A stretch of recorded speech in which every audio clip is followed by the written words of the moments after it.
time I close my eyes.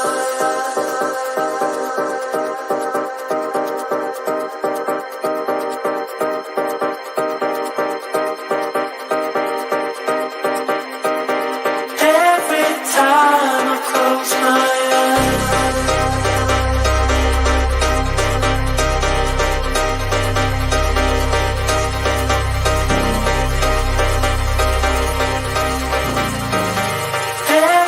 time I close my eyes.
Yes, guys. Goodbye. Goodbye. What am I all about? Hello, guys. How's everyone doing? Hope you're all doing good.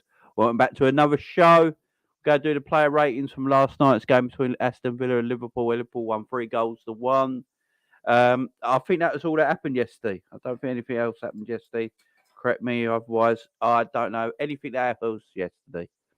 I'm sure the Liverpool game finished. We all went to bed happy, and nothing else happened. No, nothing else happened, as far as I'm aware. As far as I'm aware, apart from Gordon, apart from Connor, from Gakpo signing, obviously. What a buy! Big up everyone in the chat as well. Hope you're all doing well.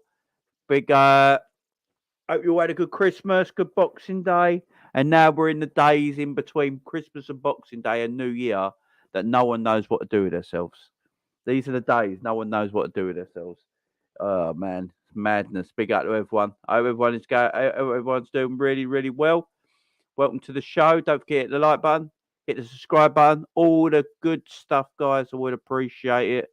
I hope you're all doing well. But look, we're gonna get on to player ratings and that in a minute, but let's just talk about a certain Dutchman we bought last night. Gakpo from PSV Eindhoven. Yeah, it's a heck of a buy. We stole him from Man United. Man United once again in the mud. Hilarious. Man United all summer long. Apparently there was a press conference with Ten Hag on Christmas Eve. I didn't know this. But Ten Hag was doing a press conference on Christmas Eve where he looked really happy because he thought he was getting Gakpo. He thought Gakpo was coming in, so he was proper happy. And and then Liverpool marched in and went, "Nah, you're all right." Yes, yeah. Gakpo is going to be a Liverpool player. He's going to apparently fly out for a medical in the next 24 hours, the 48 hours, and then once he's passed his medical, which he should do because he has just played the World Cup, so he should be at peak fitness. Sign his contract, man. Everything will be signed, and he could be available to play. All depends how quickly they can get the medical done. If they can get the medical done quick enough, he could be available on Monday against Brentford, which is absolutely mad. But yeah, good signing. Connor Gakpo, Cody Gakpo, sorry. And as we know, the news broke last night, really late last night. I did a video on it last night. Thank you for everyone joining me for that video last night. I do appreciate it. It was a good one. Basically just going through the whole Cody Gakpo deal. £37 million raised into £50 million. think it's £14 million add-ons or something like that over the duration of his time at Liverpool. Apparently, it looks set to be a 5-year deal as well. It's going to be a 5-year deal. Yeah, wages not a problem. All good. It's a typical Liverpool price. I know everyone's going on about new owners and new owners, yeah? Is this new owners buying Gakpo already? No, this is a Liverpool deal, guys. £37 million is a Liverpool transfer. You know, you look at all the players we buy, they're around that 35 to £50 million bracket. And yeah, you potentially got a big steal in Cody Gakpo for 37 million. That's a big steal if you ask me. Good bit of business. Oh, it's just the fact we stole him under Man United's nose when Man United thought they were going to have him makes it even better. Apparently, we've been looking to do the deal for 3 weeks now, and be up Julian Ward. Julian Ward spent his whole Christmas. Yeah, it's a 6-year deal. Big up, 6-year deal. It's even better. Apparently, Julian Ward spent his whole Christmas doing this deal. So Julian Ward didn't see his family over Christmas. Instead, he was in Holland. He was in the Netherlands trying to get this deal up. So yeah, big up to Julian Ward as well. Big up to everyone in chat as well. Hope you're doing well. Let me get through the chat. Big afternoon to Ant. How you doing, my man? KZ the day. It's been a while, my friend. How you doing? I'm thinking we're getting 2 midfielders in Jan. We are pushing for Fernandez as well. Goodbye is possible. Yes, like and subscribe, guys. Like and subscribe. Good afternoon, Michael. How you doing? Afternoon, bud.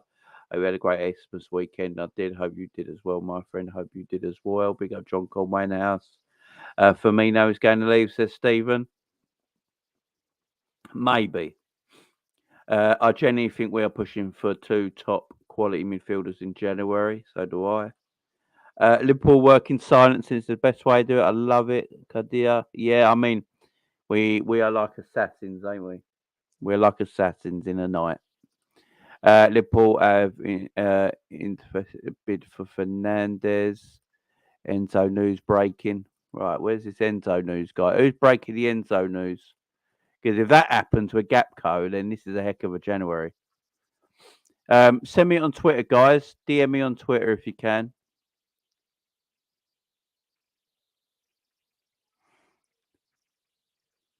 DM me on Twitter, guys, with the Enzo stuff. Let's see if I can get it up. If I thought Gakpo was going Man United, said Derek. I have a question. How can you sign a player before the window is opened? You can sign him, but he can't be official till the window opens, sort of thing. So you can get all the paperwork done. And then you can officially sign him on the 1st of January. It's like I don't know. Say you shop on Amazon, yeah. Say you shop on Amazon, and you put everything you want to buy in your basket, yeah, and you leave it into your basket until payday, where you can officially buy it. It's a bit like that. So you can get all these players sorted, but the paperwork can't be completed till the 1st of January. So yeah, that's basically the way it's done. It's the way it's done. So you can talk to players like Liverpool and PSV have been talking for 3 weeks apparently, and then over the Christmas Eve and Christmas Day, Julian Ward spoke to was doing the job. Contracts can be all sorted and stuff like that. Personal terms can be sorted, and then you officially sign on the 1st. I think we'll be spending good money this window, as it's an FSG's best interest if they really want big money and so invest. I've been saying that for about 3 weeks now, Michael. I'm glad you're saying it as well. Yeah, everyone, look, you know when you sell your house, you want to sell your house, but what do you do before you sell your house? You do up a room, don't you? So you build a conservatory or something like that, and you sell your house then to maximise your profits. And it's the same with selling a football club. FSG will get more money, if they get more players in and leave Liverpool in a better position. So new owners are looking at it and thinking, oh, you're leaving us in a bit of bad position if we take over. No, but if FSG get the players Liverpool need in, before they leave, then they leave it in a better position, and people are more willing to buy and pay the money. Say Cody Gakpo in the Scouse accent is perfect. Yeah, I've heard a lot of people been saying that Cody Gakpo is a perfect Scouse name. Big up Captain Sal. This was a surprise signing for me. I'm happy with it. Big up to you. 200 million equals extra billion for them. Yeah, exactly. Go on, Captain Sal. 44 million in total. Add-ons won't be any more than 44 million. That's just a great deal. Yeah, I think it's like 50 million euros, ain't it? That's a great deal. 6-year deal. Big up, Pat Man. How you doing this afternoon? The more I think about it, the more I think this is a weird signing for you unless your existing forwards is on the way out. All right, let me bring that up because I've heard a lot of people sign. Like I saw a lot of Liverpool fans talk about this. Steve Housen, the Man United fan, he's gutted that we got him as well. But he's like, he also said he can't understand it with all the attackers Liverpool got. Why they got another attacker? So this is one thing I will say. What a lot of Liverpool fans always tell me is that we need squad depth. You need squad depth everywhere. Now, everyone yesterday was bitching about the subs bench, yeah? Everyone was like, yeah, the first 11's okay, that's fine. But that subs bench yesterday against Villa was poor. That's what everyone said before the game, right? So, if everyone's fit and available and we've got squad depth, then on the bench yesterday, say no, everyone's fit and Cody Gakpo signed. Then on the bench yesterday, you have a Cody Gakpo, a Jota, and a Bobby Firmino. Because Luis Diaz will probably be playing. Ain't that what squad depth we need? Everyone keeps complaining that we don't have these players that come on and off and, to change games and that. It's good squad depth, man. You need squad depth, but now we need it in midfield as well. So everyone assumes Cody Gakpo's going to play on the left-hand side. I'm not too sure about that. I think it's Bobby Firmino's long-term replacement. I think he's going to play centrally. I was listening to a Dutch commentator yesterday, a Dutch pundit last night in the early hours this morning, actually. I was listening to this Dutch pundit, and he thinks Cody Gakpo eventually will play centrally in his career. That's where they see him playing eventually. Now, he plays on the left for PSV majority of the time. He played on the left and the right and centrally for the Dutch in the World Cup. And he looked actually at his best playing centrally. I've said it as well when he played in the World Cup. I said he looks better as more of a central attacker. What is he, 6'3", 6'4"? He's really tall. He's quick. He can finish. I think he has all the attributes to play through the middle. I think he has all the attributes to play through the middle. I really do. So when I look at Cody Gakpo, I'm going, yeah, that's a player that can play through the middle, man. It's a player that can play through the middle. Yes, he's versatile, so he can play off the left. A bit like Darwin, he's versatile. He can play off the left as well. Luis Diaz is more your left-sided player. But I think he's Bobby's replacement. We need a Bobby replacement eventually. And maybe they see him as that guy. Look, what is going under the radar? I think what is going under the radar massively in the last 12 months, from last January, Liverpool bought a brand new front three. I think that's gone way under the radar. I don't think people were talking about it enough. Liverpool have gone and bought Diaz, Darwin Nunez and Gakpo in 12 months. That's great business. That's a brand new front three. I know everyone was worried about the front three. How do we replace? But you got Diaz in, Cody Gakpo, and Darwin Nunez. That's a brand new front three in 12 months. So that's probably gone under the radar a little bit. Then you still got Salah there, who's still doing bits, even at 30. He's not tailing off anytime soon. You got Jota as well to come back yet. And you got Bobby Firmino. So we've got two front threes. It's what we need. That's bringing G.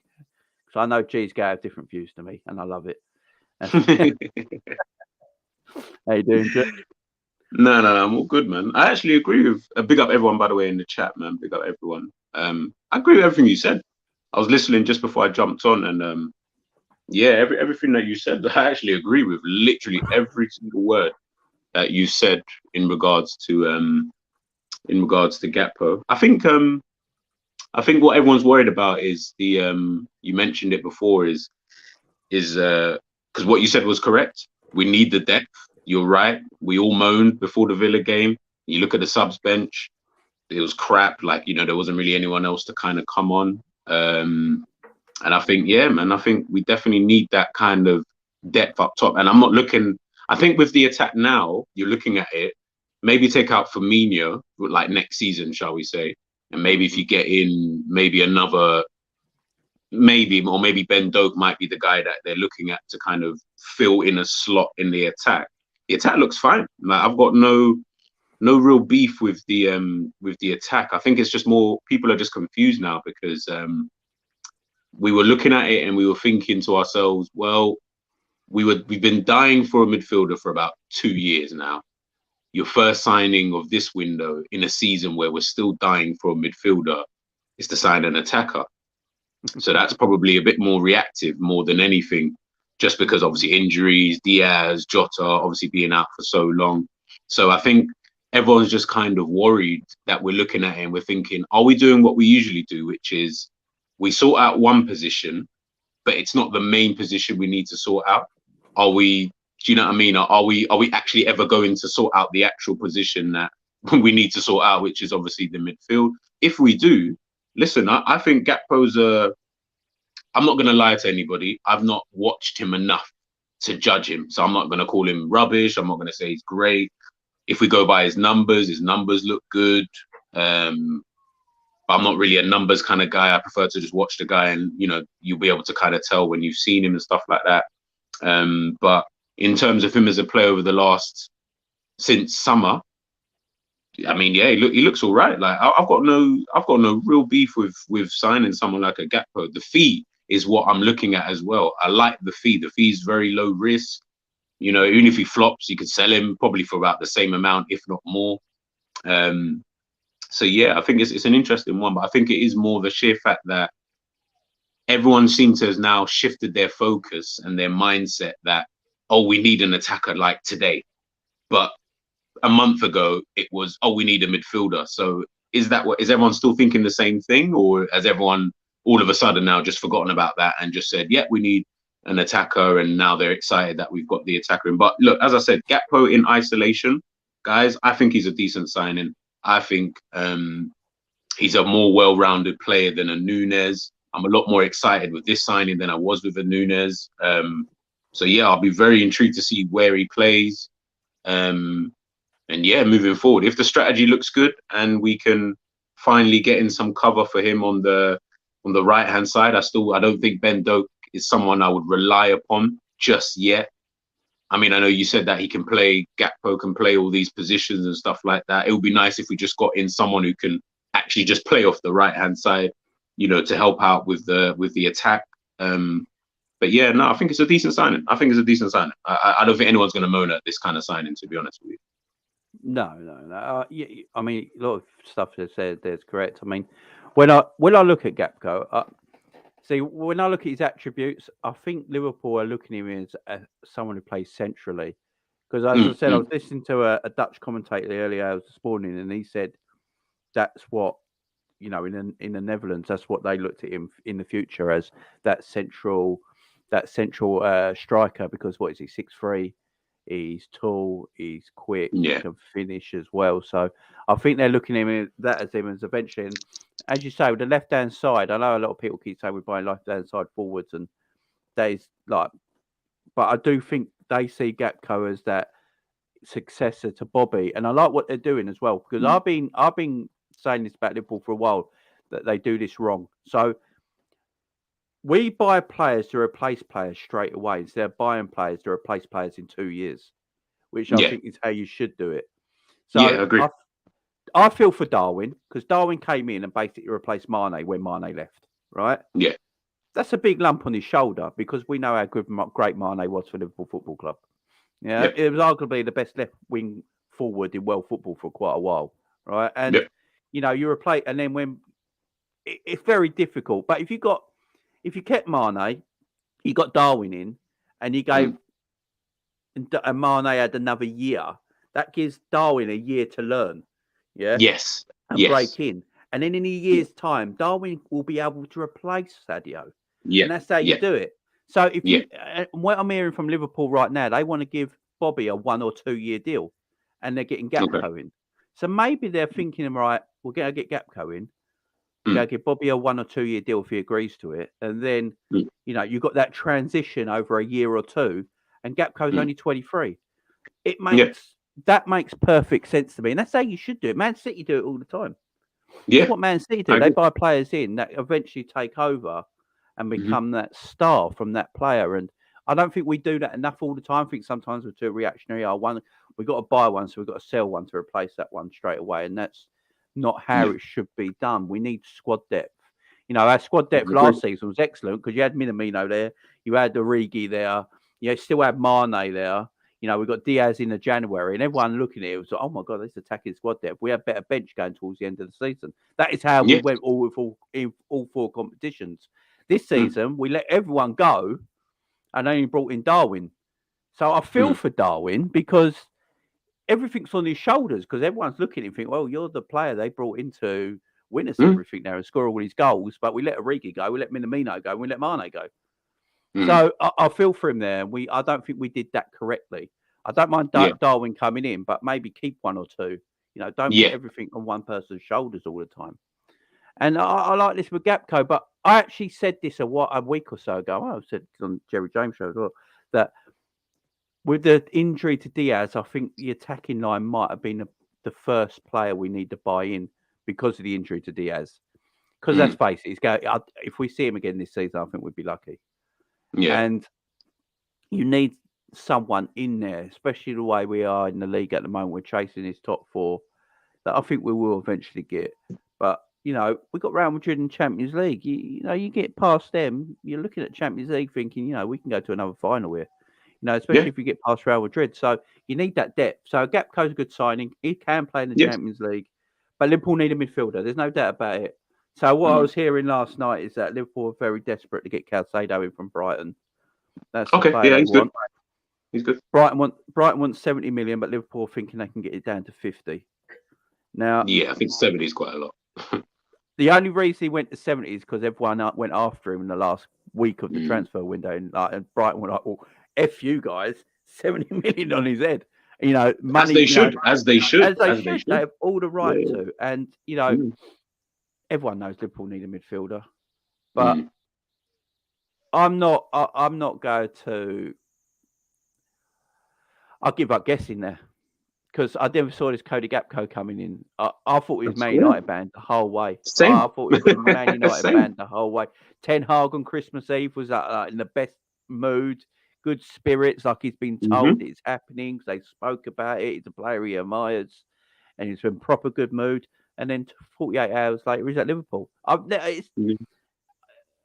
give up guessing now. And I'm hearing Enzo today. Apparently, there's Enzo stuff on Twitter at the moment going. Yeah, I see it. Just before I jumped on, I see someone talking about it. I don't know anymore. I give up. I really give up. So Liverpool apparently have contracts in order to close the signing of Enzo Fernandez. A goodbye to Benfica is increasingly possible. Dave O'Cott is saying it as well. Wow. I think what you mentioned there is so.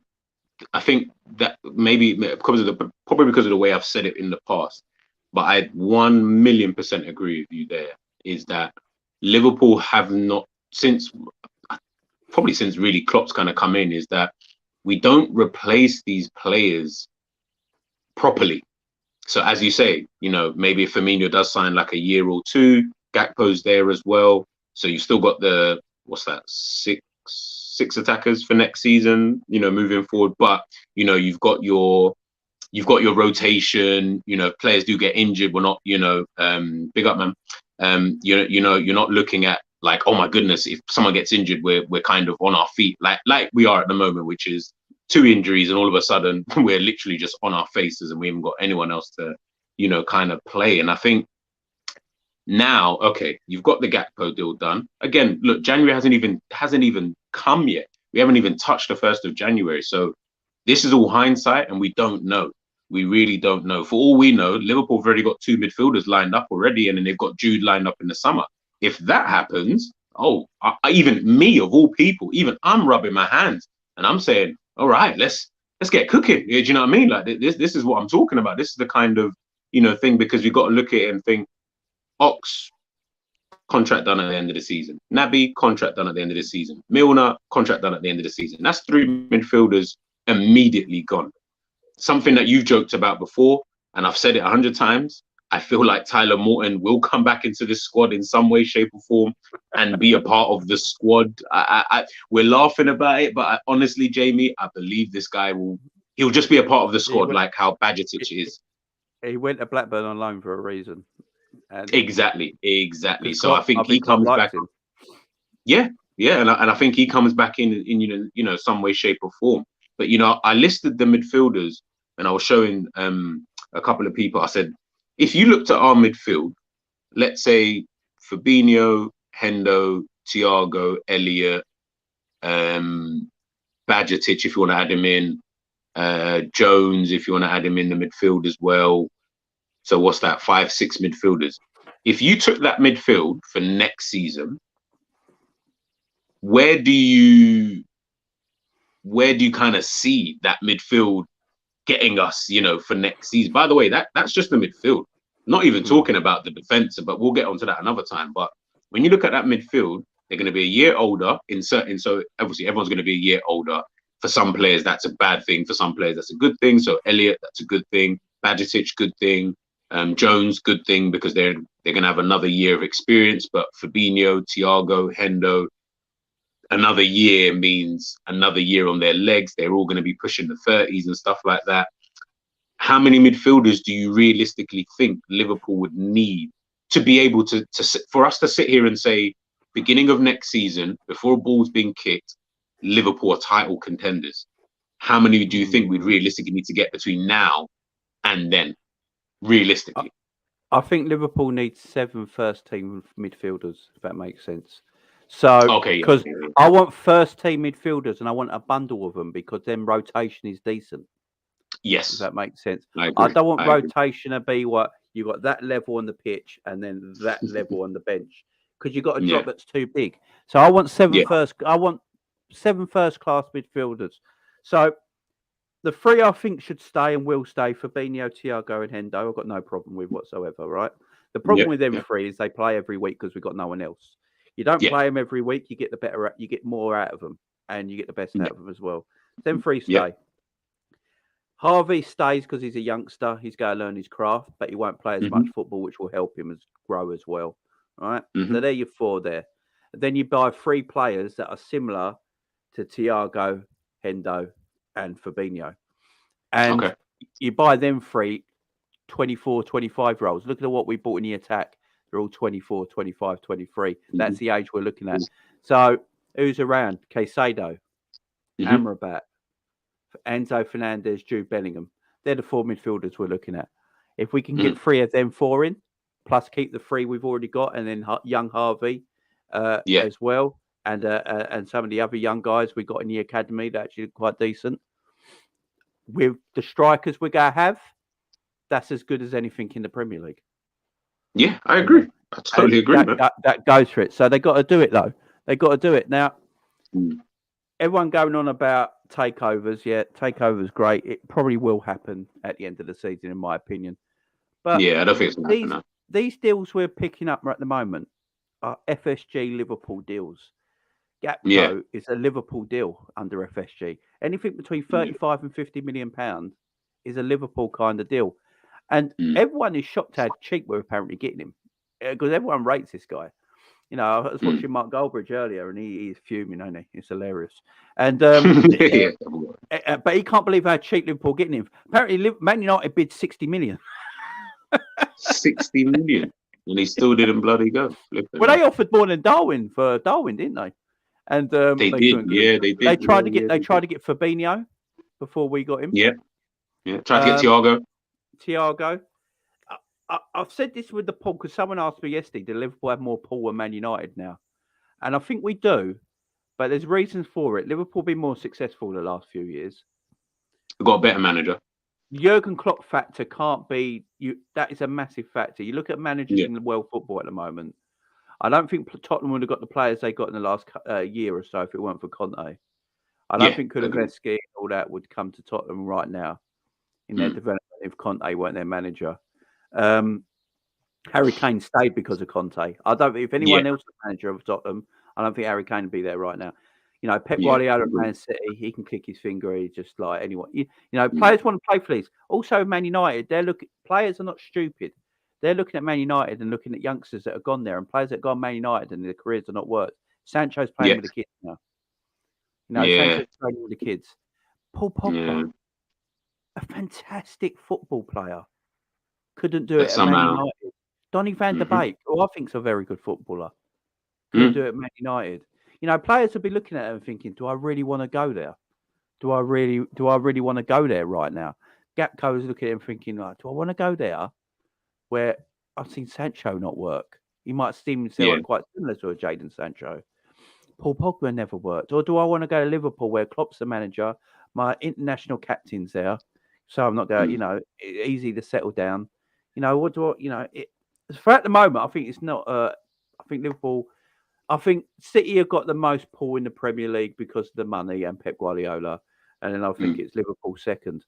But I think Arsenal are around that third mark, though.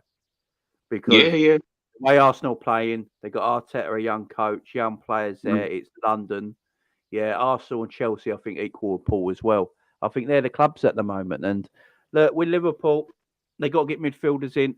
As I said, 7 first-class midfielders for me in our team. With the forward line we got and the defenders we got at the moment, and Alisson, the goalkeeper, and a good number 2 in Kelleher. There is no reason why Liverpool can't push for the title next season. But the midfielders, I don't think we're finished. How early this Gakpo signing's been, I don't think we finished. And I think the way Klopp's talking, Virgil basically let this signing out of the bag last night in his interview, didn't he? Harry knew. Harry knew. I didn't know. I don't know. But that's his boy. So he probably spoke to him. To be honest with you. Yeah. I mean, Klopp. I mean, this deal has got Pep Linders written all over it, though. I ain't gonna lie. Oh yeah, no, of course. This is Pep Linders 101. To be honest with you. Yeah, so he's been talking about Gakpo for a while, ain't he? And he comes in. So yeah, if we get these midfielders in, I think we'll be all right. As I said, I think our first signing did need to be a forward this January. Some people didn't agree with me on that factor. I just went on Luis Diaz factor. As soon as Klopp found out he won't go play again this season, probably, you need someone in because we couldn't just keep going Darwin, Bobby, and Salah for the rest of the season. And I agree. And also, what this does, it tells Jota you don't have to rush. Yeah. You know, it tells Jota you don't have to rush back now. You know, you got Gakpo in there, you got Darwin, you got Bobby. Bobby was only missing for a week, I think. They said 2 games, didn't they? So he'll be back soon. Yeah. And you got Mo. So, you don't have to rush. You know, take your time. I think we rushed Luis Diaz back, and that's why he got re-injured. And Jota can just chill, rehab properly, come back. You know, when you're in the squad, we can put him on the bench. You don't have to go straight into the action. And it helps. But midfielders needed, man. Definitely needed. I mean, let's look at the midfield last night. I mean, it's weird though because that first, like I was just about to mention. Look, I've been critical of Hendo, but I'll be honest with you. In the last, let's take out the England, the World Cup. If you're talking the last month of Liverpool games, I'll be honest, Hendo's outperformed everyone in the midfield. Thiago, Fabinho, Elliot. He's been really, really good. Whether that's just a rejuvenated Hendo, I don't know if maybe the role that he's been asked to do is totally different. Like, whatever it is, I don't really care because he's playing well. Just keep doing that. I've got no issues with that. But Thiago is definitely someone I'm looking at and I'm starting to think maybe it's just form. Maybe it's genuinely just form with someone like a Thiago, which then goes back to what you mentioned of having the replacements ready for them so that because we can't have these guys because we saw last night when it got to about 60 minutes, they just looked dead on their feet. Like all of a sudden with Hendo, he had the he's got a cold or something. Klopp said so. He Yeah. ran out of steam, didn't he? So that's fair enough. But you say Yeah. Thiago was a steam factor. I've always said it. For me, at the moment in time, Henderson and Thiago are 60-minute men at the moment. Yeah. Right. Yeah. They give you a great 60 minutes and they fall away a little bit. A lot of that is age. It does play a thing, especially in the way we play. You know, we are Yeah. so open and expressive, and we take so much risk to play that way. It must be shattering. Yeah. So, you know, you've got to have their aging. So I'm not surprised they can only play 60 minutes at the moment. But as you say, if they are playing 60 minutes, we need quality off the bench to come on. And yes. if Liverpool want Enzo Fernandez, yeah, right? If his release clause is, 100 million euros, which is like, well, is that 80 million quid? Yeah. What I'm hearing is that Liverpool want Jude Bellingham. That's their number one summer transfer target is Jude Bellingham, which I think the world knows. Right? There's no secret. There's no secret there. Well, even my mum knows now, so that tells you everything. But I think I've been saying it for a while. I don't think it's Jude and Enzo. I think it's one or the other. You think so? Yeah, I just don't see. I don't know if Jude and Enzo, with what we got, all fit together. I don't know if that, you know, you completed a puzzle and you got one bit missing and you try and force it in and it just, or saying that it don't quite work and it looks shit. You know what I mean? I think sometimes you can get, like, look at Man United. Man United went after named players all the time the last 5 years. Yeah. And it's not worked because no matter what people think, football's changed now. Football is all about systems now. Yes, I agree. That is what this sport's about now. Because results matter so much now. And everyone's job is on the line every single match. That systems have taken over. And that's why I think a lot of creativity has come out of the game. Because of systems. So if Liverpool have got a system they think is a winning system, you've got to buy players for that system. That's all why I've always said I don't think Liverpool need the world-class talents to be bought to come into our team. Because Thiago's obviously a world-class talent that we bought, but has he actually improved our system? No, Jamie. This is the thing. No. Has he actually improved our system? Or is our system better when it was a fit Genie, a fit Hendo, a fit Ox, a fit Cater, you know, a fit Milner? You know, was our system better then, or is it with them players, or is it better now with the players we got? Sometimes I think it was better. It was better back then. I think it was better back then when we had. Thank you very much. When we had like the what Klopp really wants, which is the engine, and I think he still wants that. The problem he's got is that he's kind of now got a lot of, as you say, Thiago's, Elliott, and Jones. If I take those three for example, they're not the engine; they're technical players. So their qualities come out in different ways. Like Elliott is a bit more cuter on the ball. Jones is obviously naturally a winger kind of thing. And then Thiago is Thiago kind of thing. You know, he's this ball playing, assist before the assist kind of guy. And I think when we look at that midfield in comparison to what we used to have, like I've always maintained, that was the best Liverpool under Klopp that I have ever seen from 2018 to up until, you know, we won the Premier League, you know, end of that season. It was the best team because you had exactly what Klopp wanted, which is engine in the middle. They don't care about looking good. No one cares about them looking good anymore. Guess what? These guys are going to give the ball to your Trents, to your Robos, Salah, Mane, Firmino. They're going to do their thing and blah, blah, blah.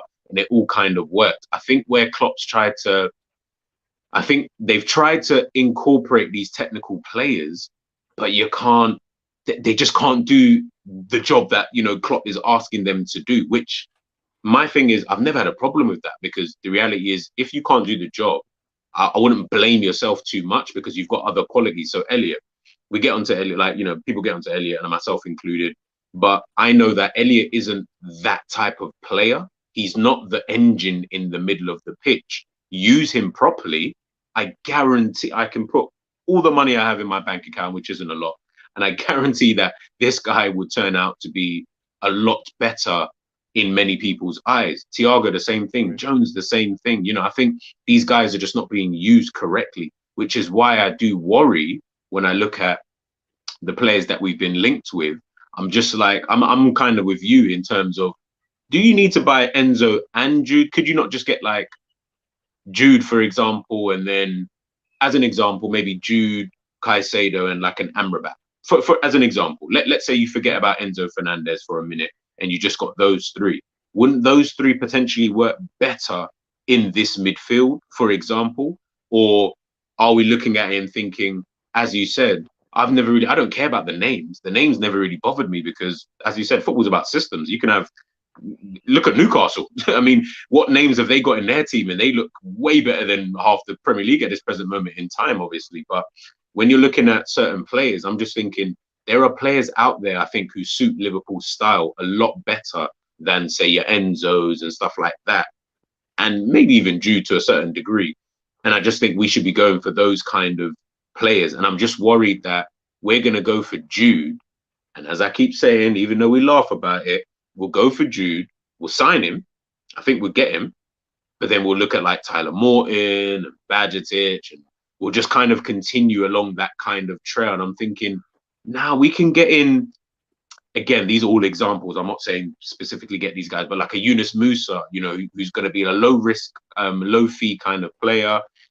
Amrabat, I know a lot of people like him. If you think he's good, then yeah, maybe get an Amrabat in. Caicedo would be relatively expensive, so I don't really know. But these are the kind of players I'm looking at. I'm thinking, get these guys in instead.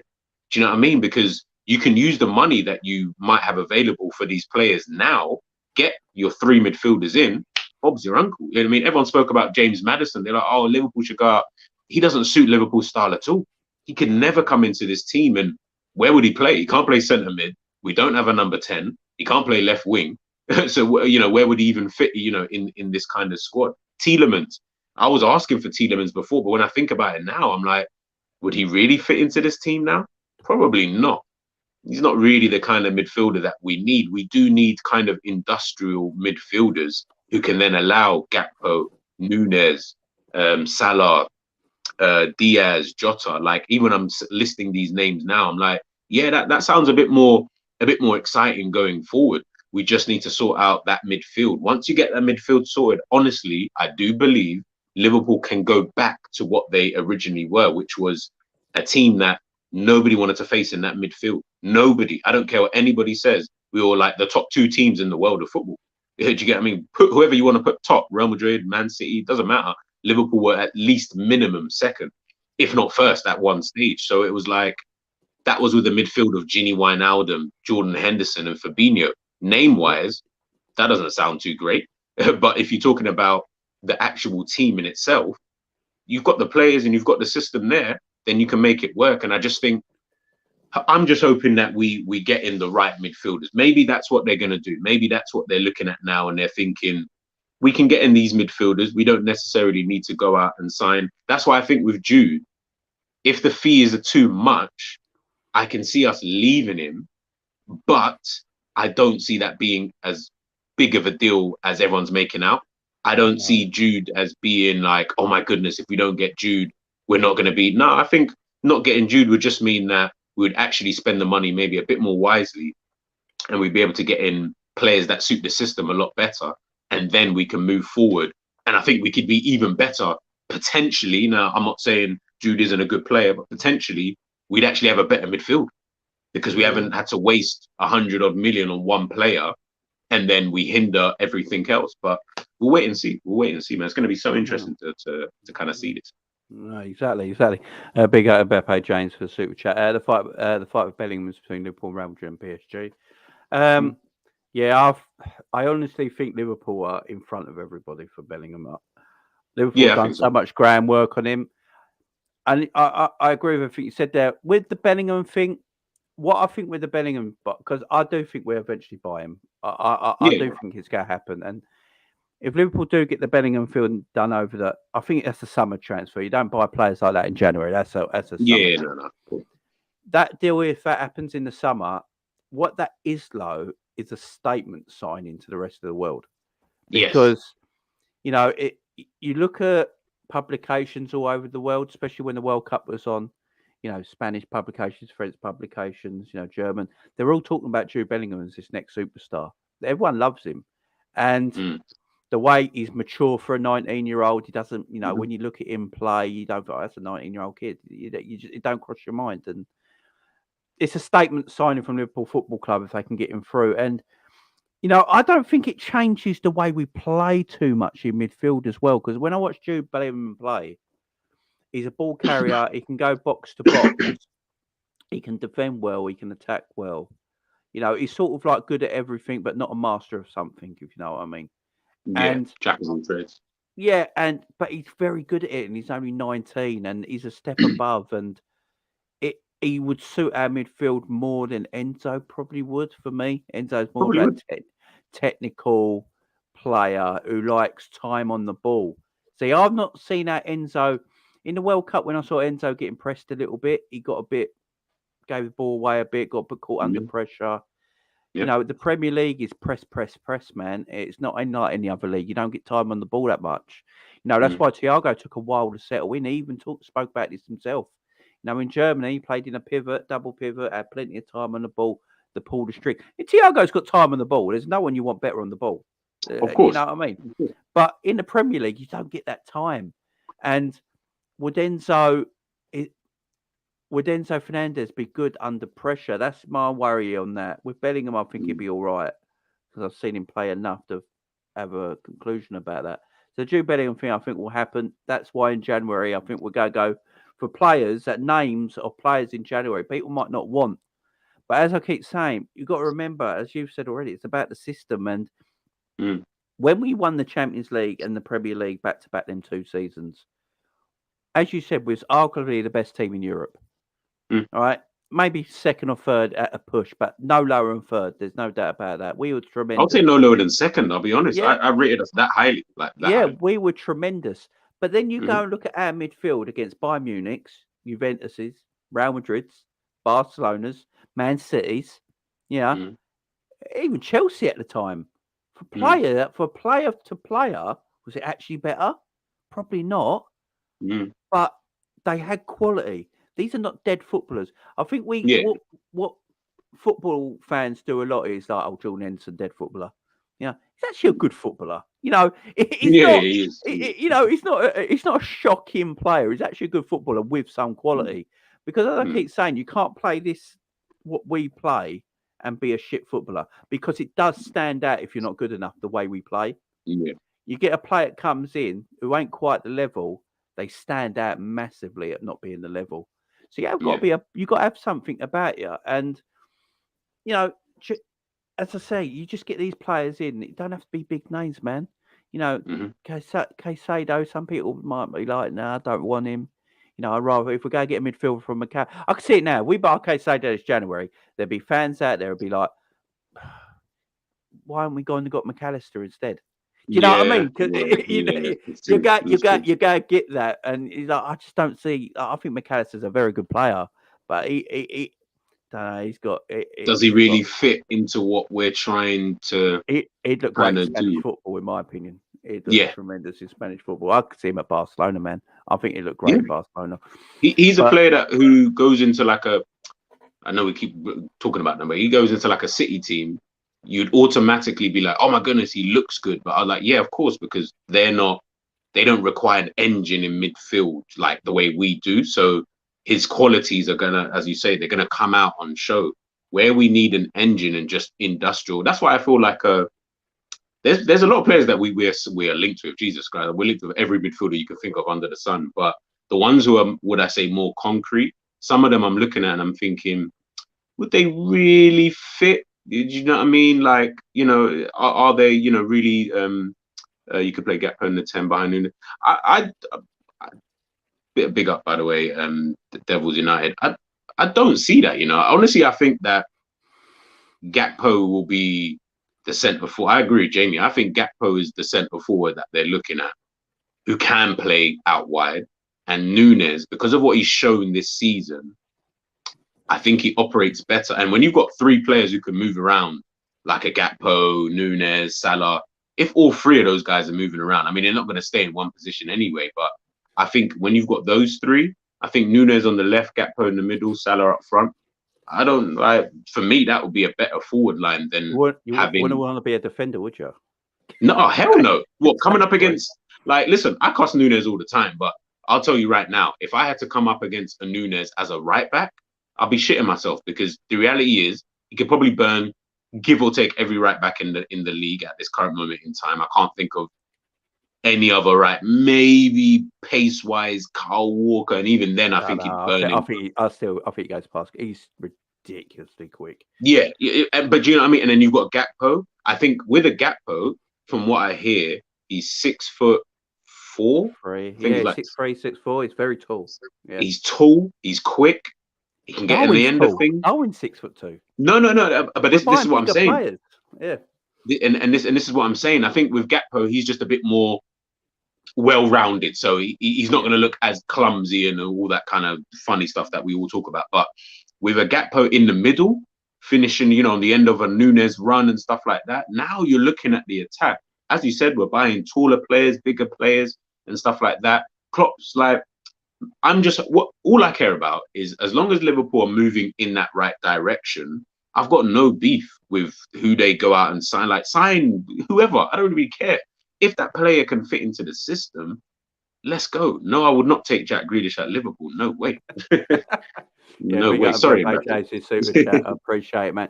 No, Jack Grealish don't work at Liverpool. No. I mean, look, Jack Grealish, decent footballer, but I think Grealish was one of them big fish, small pond kind of players. You know what I mean? Yeah.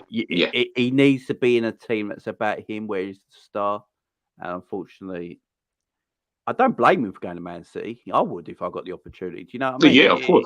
So I don't blame him at all. But, I just don't think it's working for him there. He'll do bits in games where he looks great and people will go, "Oh, see, he's getting it. And then he go missing the next two. That's his problem at the moment. But he's a good little player, Grealish, no doubt about it. But we have to talk about, obviously, the game last night, G. So a lot of people yesterday, I know, everyone knows me, right? So I get abused for this all the time on social media. I'm the positive Liverpool fan, right? No matter what, Jamie's positive, yeah?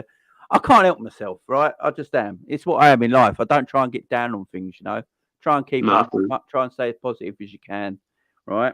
I'm like that at Liverpool Football Club. I couldn't wait for Liverpool to start playing again. I couldn't wait for it. The League Cup, right? I'll go back to the League Cup game against Man City. When I did my review for this, I got some stick here, right? Because I actually thought Liverpool played well. And everyone was down about it. And I saw people commenting after the game, "Oh, same old Liverpool, same old Liverpool." And I was like, I don't know if we watched the same game. Because I just saw us go toe-to-toe with Manchester City. And no one else does that. No one else. I know we conceded a lot of chances to City. But City conceded a lot of chances to us at the same time. And I never watch anyone go toe-to-toe Man City like Liverpool do.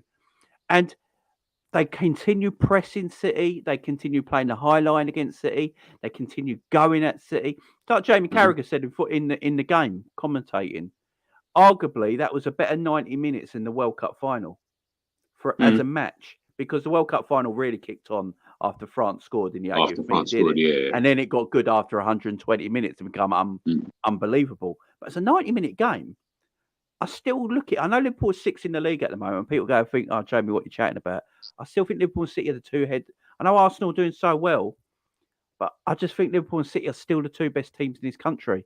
And the way they go at each other. And I watched that game and I thought, you know what? After that game, I said, I ain't worried about the Villa game now. Because I watched us compete with, for me, the best team in Europe in Man City. Yeah. And we competed at a level where we had Elliott and Stefan Bajcetic in midfield against that midfield of Man City. And I was looking at it and thinking, right, yeah, we lost to City 3-2 in the League Cup. But it's not like we got smashed. City conceded, like, Darwin scores his goals. That game could have been 5-5, 4-4. It was one of them mad games of football, and both teams didn't take their chances. Great game, and I weren't too worried. So coming to the Villa game, I was like, "Oh, I'm up for this." As soon as I saw the team shirt, I was like, "I'm happy with that." Ox on the left. I'm not one of these people that thinks. The problem with Ox is the injuries. He's a talented footballer. He's not. He's not a shit footballer. He's a Yeah, very good footballer. Unfortunately, he's got no ligaments in his legs anymore. This is exactly. that's Ox's problem. You know, he Mm, goes on a. I mean, he had a good. I thought he had a decent game yesterday. Nothing special, nothing outrageous. mm. I thought he had a decent game. And I looked at the team sheet. I thought, you know what? Yeah, I'm liking that. I'm liking that. And man, we start. It was a typical Liverpool game. I know. Look, we can see chances. We can see chances all the time, right? Mm. The only time we didn't concede chances, in my opinion, was when we won the Champions League. That season in the Yes, Premier League, yes, I actually yes. think we played the best we've ever played. I know Yeah, we finished second 100%. that year and finished at 97 points, but I actually think we was a better team then than we were when Yeah, we won the league. I I agree. just I thought, 100% agree. I 100% just agree. think because remember when we won the league, we kept conceding chances Hmm. because Hmm. we won most games 2-1 Hmm. and last minute winners and stuff like that. And when we won the Champions League that year, we were smashing teams, walking through teams, and not really conceding. I think we only conceded like 24 goals or something that year. But it wasn't even that, Jamie. It was like we weren't even winning games. Like, obviously, look, you want to win games 4-0, 5-0. If you can win games 5-0 every single week, of course, you're going to be happy. But that season, that's why I keep going back to that season. We weren't even winning games like 5-0 all the time. We were winning like 2-0. But it's like I said on Jerry's show the other day. You'd go 1-0 up and you were so confident, we're going to win this game. I didn't even care what the other team were going to do. Like, I was so confident anytime we went 1-0 up in those games, even if we won 2-0. And I know obviously everyone says 2-0 is a dangerous scoreline. Not for us that Yeah. season. No way. No. That was actually an easy scoreline. That was like, as you say, we I knew weren't it. I was like conceding that. chances. When we Yeah, was literally, it 2-0 was that like job season. done. I knew it was You over. 1-0 up, and you knew another goal would come, even if it didn't come and we won 1-0.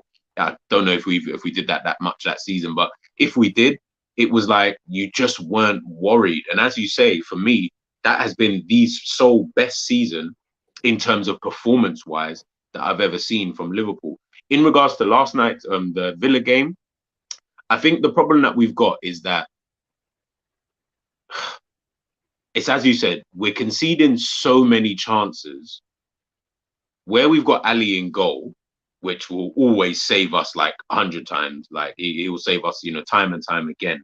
I think that is usually the kind of worry is that we need to somehow figure out a way to get back to that, was it 18-19 season where we stop with the conceding so many chances. I don't know if that then means because think about it, that season, that wasn't Salah's. I mean, I think he was top scorer with Mane in the Premier League, but in terms of his whole goal output, I don't even think it was even that high.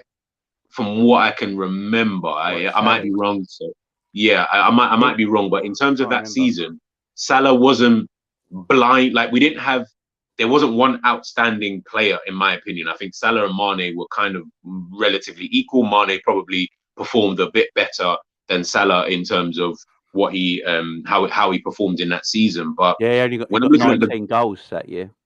Yeah. So goals, 10 assists. 10 assists. Do you know what I mean? So in terms of his numbers and stats wise, he performed like that was his best season. Still great, by the way. Like, do you know what I mean? But it's like when I'm thinking about it, like I'm watching Liverpool now. My issue is just it's every game. For when I say it's the same. Hang on, there's been some breaking news. Oh wow. So apparently, there's a rumor going online right now that Enzo Fernandez's release clause has been met by an unknown English side. Who's the unknown English side? And Anfield Edition just tweeted out today that from another person just retweeting something that today is apparently a decisive day in the Enzo Fernandez deal. Hey, I mean, look, if we get Enzo, then we can get an Enzo, man. I mean, someone mentioned in the comments, I can't remember who it was. It was a little while ago. I was reading, and they mentioned about Enzo being like a Thiago understudy, which is not a bad thing. But is that the type of midfielder that we need, though? That's the only question. I'm not saying he's a poor midfielder. I'm not going to call him crap or no. I think he's decent. For you know what I mean, but it's like, is that what we need to get another Thiago? Should we not be looking at? Let's be honest. Should we not be looking at Jordan Henderson understudy? Should we not be looking at a Fabinho understudy? Should we not be looking at a Gini Wijnaldum? Those type of players. Again, I don't want to get on. I'm not going to get on to Enzo because I've not watched him enough to give a conclusive answer as to whether I think he's that good or not. But from what I've seen of him, he just kind of does remind me a bit of like a Thiago. And I'm just like, yeah, that looks good in a different midfield. So a Man City midfield or a Bayern Munich midfield where they're going to have the ball for 98% of the time and they're going to win, give or take 90% of their games. And yeah, that's all great.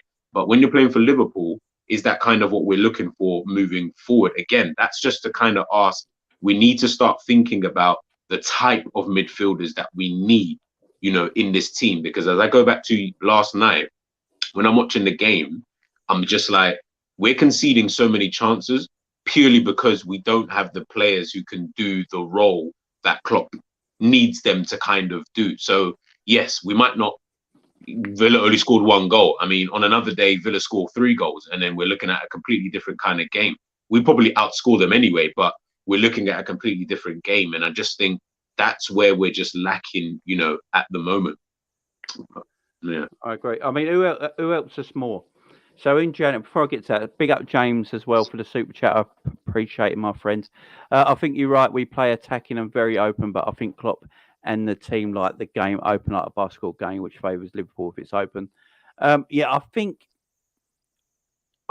we have fell into that in a way the last Yeah. few years, and I don't know right now if we can get out of it with the players we got. So what I think Klopp's done, I think Klopp's adjusted to what we have right now and decided to go over game plan with what we've got.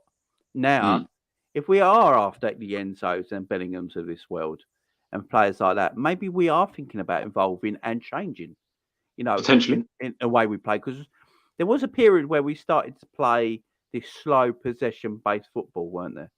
Especially last season, and it did everyone's tits in, right? And I don't know why we did it, because it's not us. I don't mind doing that if you've got the players to do it, but you can't ask Hendo to play slow tempo, tiki-taka football, because he's all about high energy and just get the ball forward, you know? But, okay, I agree with that. But let's say I'm going to play devil's advocate then. Don't you think then that with playing that style of football, look what we, and you know me, I'm already the first person to get onto us and this quadruple stuff. But with that style of football, with the players that we had, look what it kind of ended up with us doing with that style of football. Yes, it was, listen, look, it was bloody boring. I hated every minute of it. Like, it was just dreadful to watch. But exactly.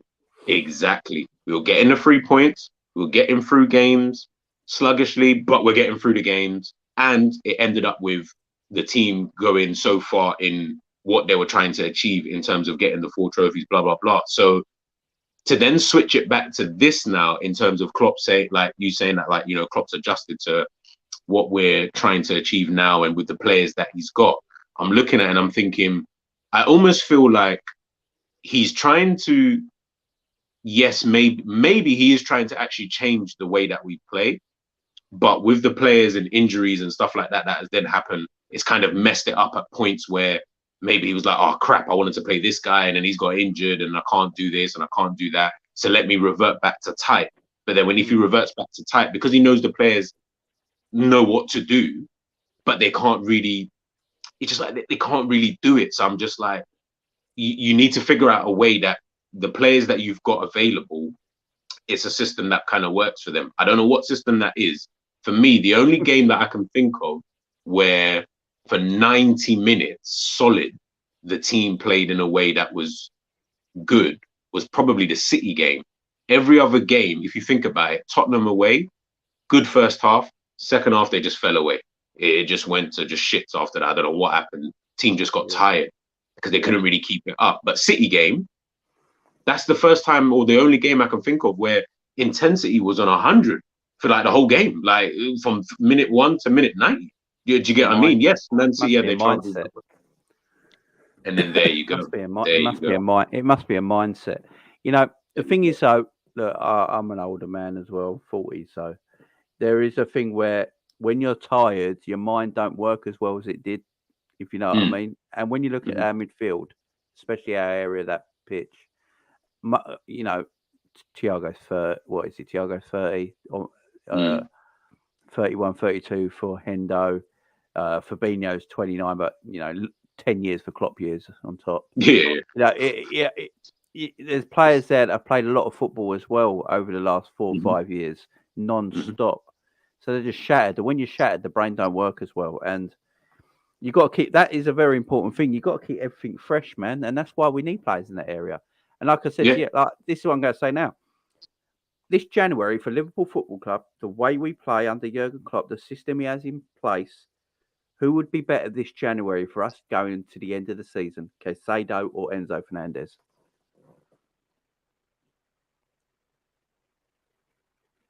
I'm going to say Caicedo because he's more used to the Premier League as well.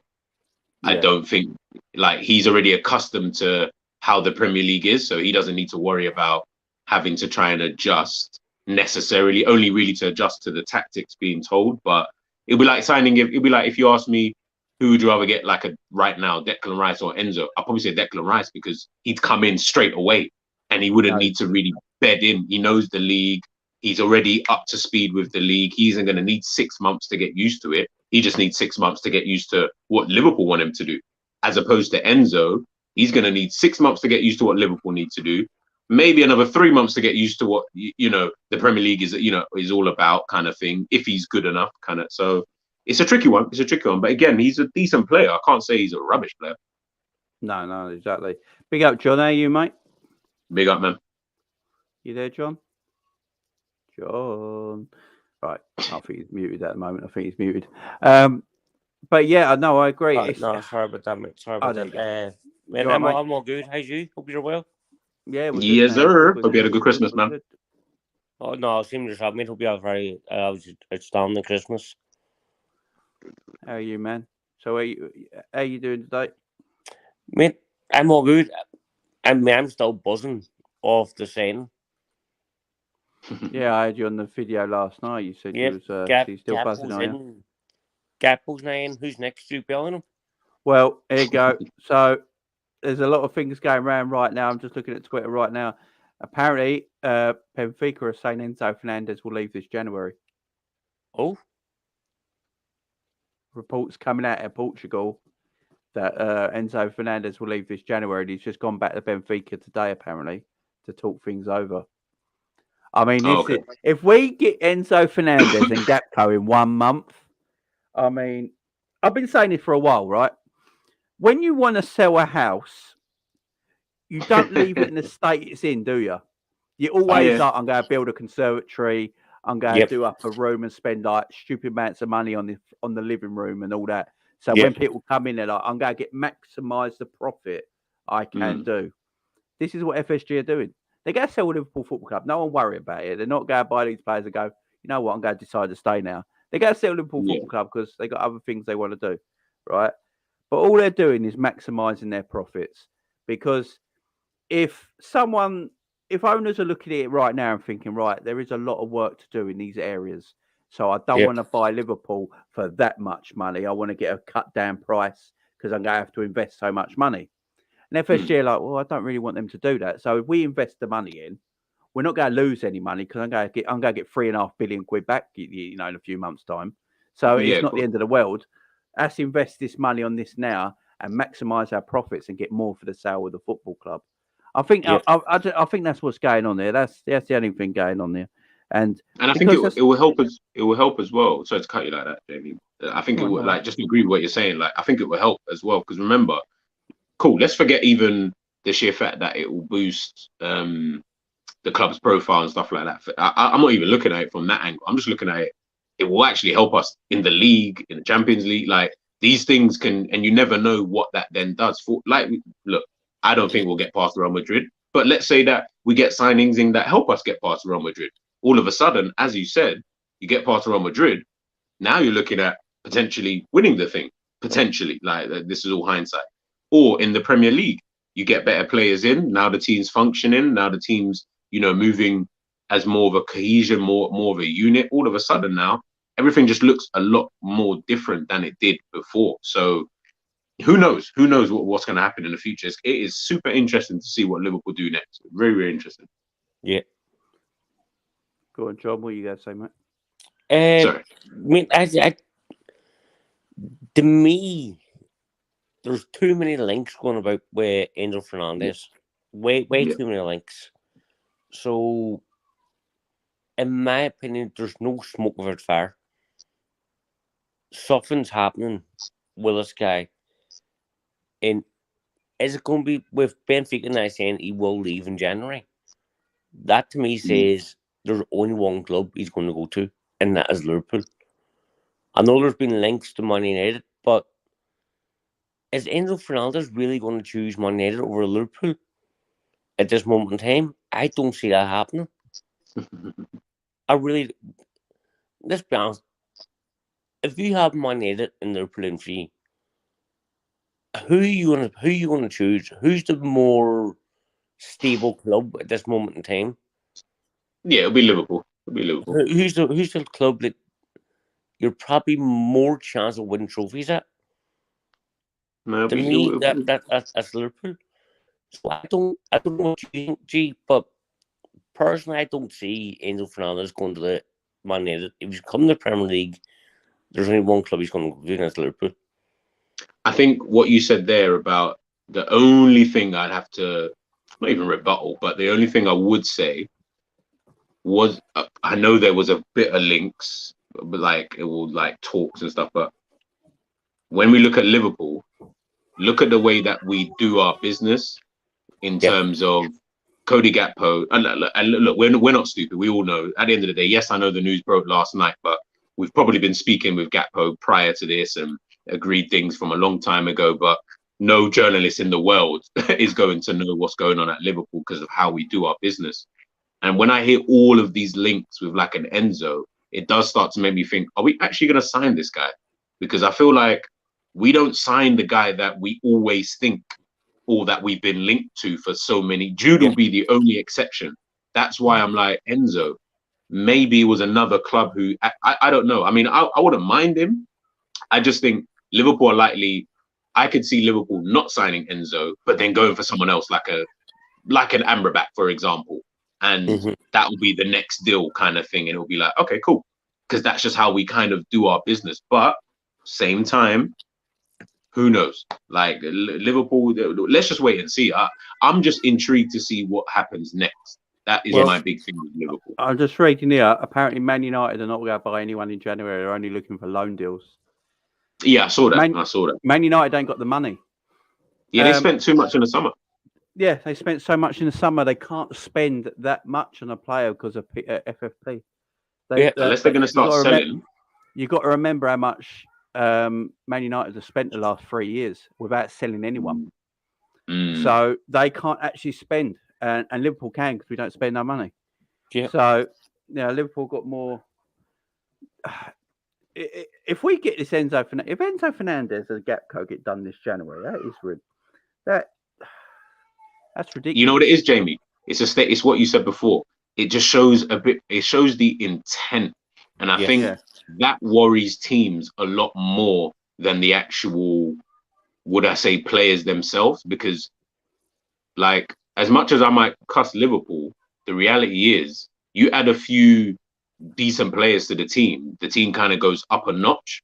Then obviously you can complete it by getting a few more blah, blah, blah, whatever in the future. But you add Enzo Fernandez, Gakpo, let's say you get Amrabat or Caicedo, one of the other two, all of a sudden now, it's a whole different outlook.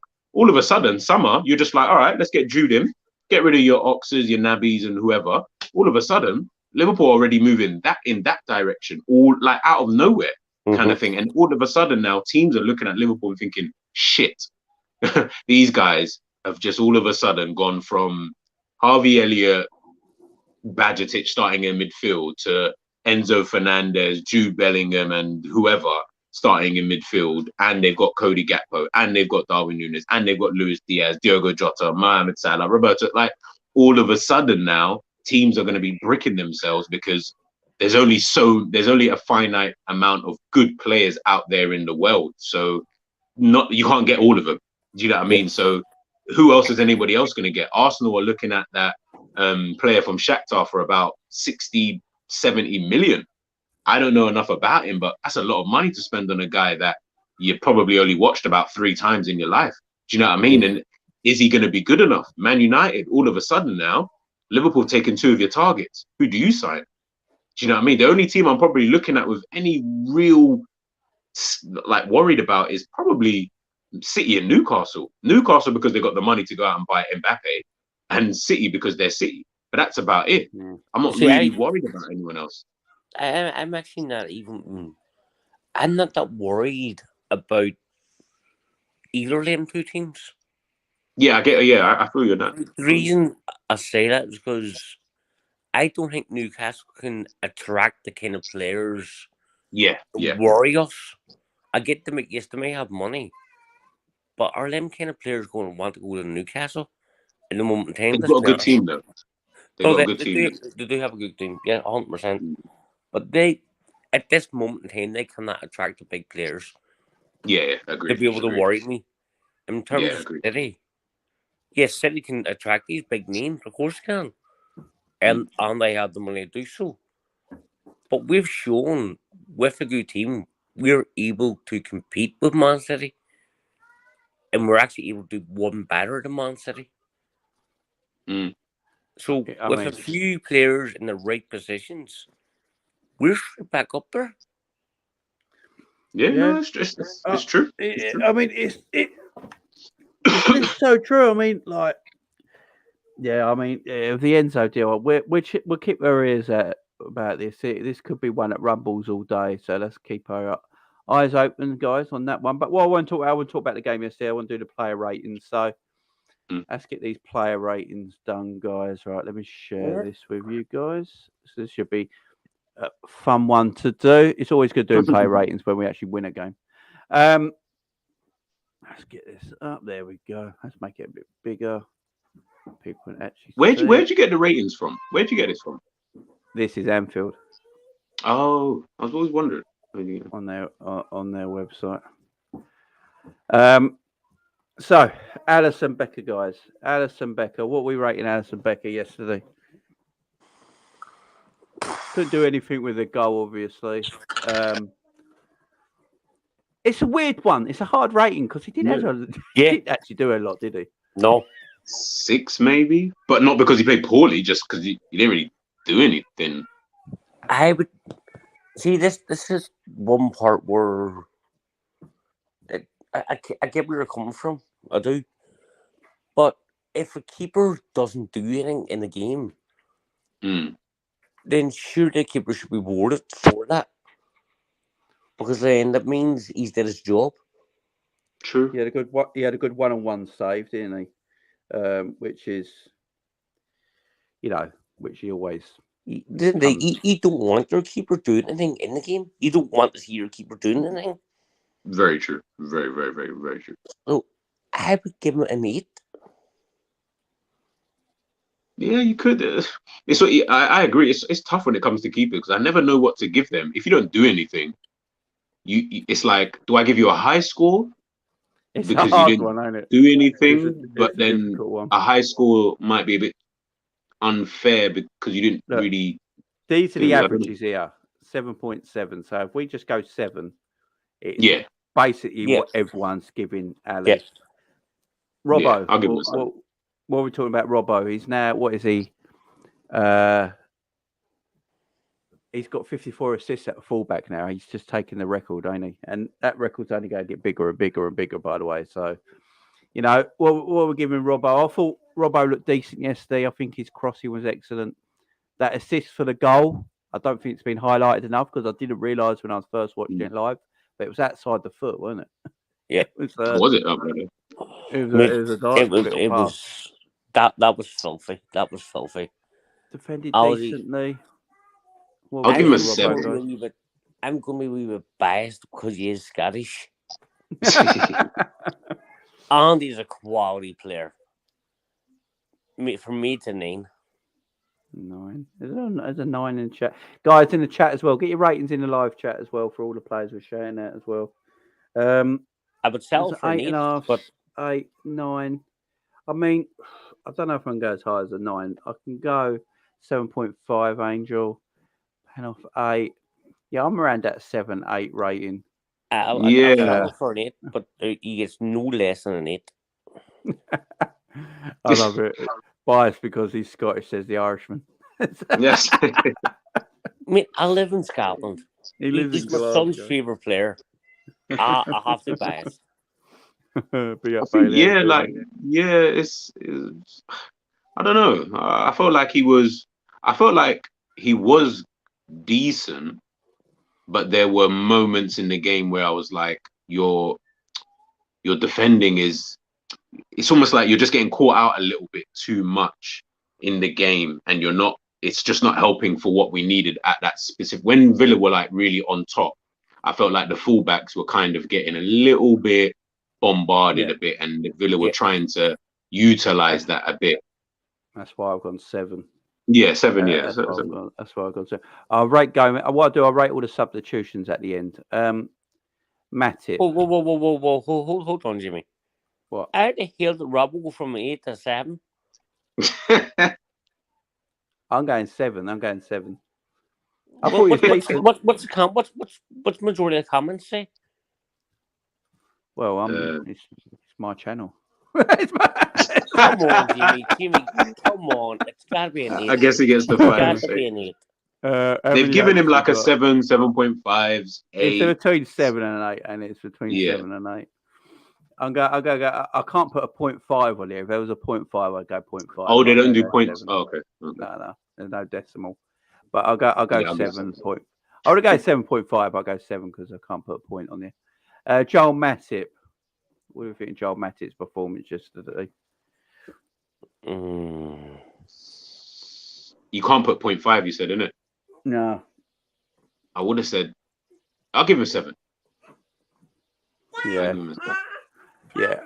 I'm going to give him a 7 as well because I don't think he was the best defender yesterday. So I went 6. Yeah, I was thinking 6 as well. I was thinking because you can't put 0.5. Like, it is a tricky one. Big up, Mont. How you doing, my man? Hope you're doing well. Big up. Big up, Mont. Yeah, well, 7's all right. 6 or 7, whichever one you want to decide after that. Yeah, I'm going to go 7 because I thought Matip was good. Like going forward, he was excellent yesterday. I just love that run he did, and then got towards the box. I was like, just go, keep going. But he obviously ran out of complete steam, didn't he? It just sort of stopped. And I love it. Bundia was chased him, and I was like, I can't be bothered. Yeah, you could just tell after a while, you just thought, forget this. Yeah, I can't bother. I'm going to go 7. I'm going to go 7 on Matip. I thought he was decent, but not vintage Matip. But I've been saying this for a while now. People might not like it because Virgil's not the player he was, obviously, after that injury. Fair enough. But I still don't think our defence is as good if Virgil ain't playing. I honestly think if Virgil weren't playing yesterday, that could have been 2-2 before we scored the third goal. Yeah. Or the way Villa came onto us. And, Virgil's calmness at the back, just helps us so much. And I don't think Matip's as good when Virgil don't play. I'm going to be honest. I don't think Matip... Especially when he's playing with Gomez. Oh, bloody hell. Yeah, because Matip's not that organiser and leader at the back. Mm-hmm. That's not what he is. Virgil is that leader and organiser at the back. And that's why I'm going to get on Virgil now. Virgil is, for me... I was going to give Virgil an 8 because I thought he was the superior defender yesterday. And he was actually getting stuck in. Everyone keeps complaining that he doesn't get stuck in. I saw him sliding in the ground. I saw him getting stuck into tackles yesterday. Are we now seeing Virgil come back to his best? I thought he was decent in the World Cup. Not great, but decent. But I think Virgil had the World Cup on his mind the whole season. Yeah. I think it was blatantly obvious. And I don't blame him. The man missed the Euros because of that injury. Rehabbed at Liverpool instead of going, which is big up to him for doing that. Rehabbed his injury to get back for the season, kicked off the season, and then he got a World Cup coming up the following year in the middle of the season. His only World Cup he's probably going to play. We'll go 34, 35 next World Cup. I don't blame him. I can't blame him for having it at the back of his mind. And hopefully now that's out of the way with, we see Virgil getting more into his old self. And, Virgil scored as well. Great little left foot finish.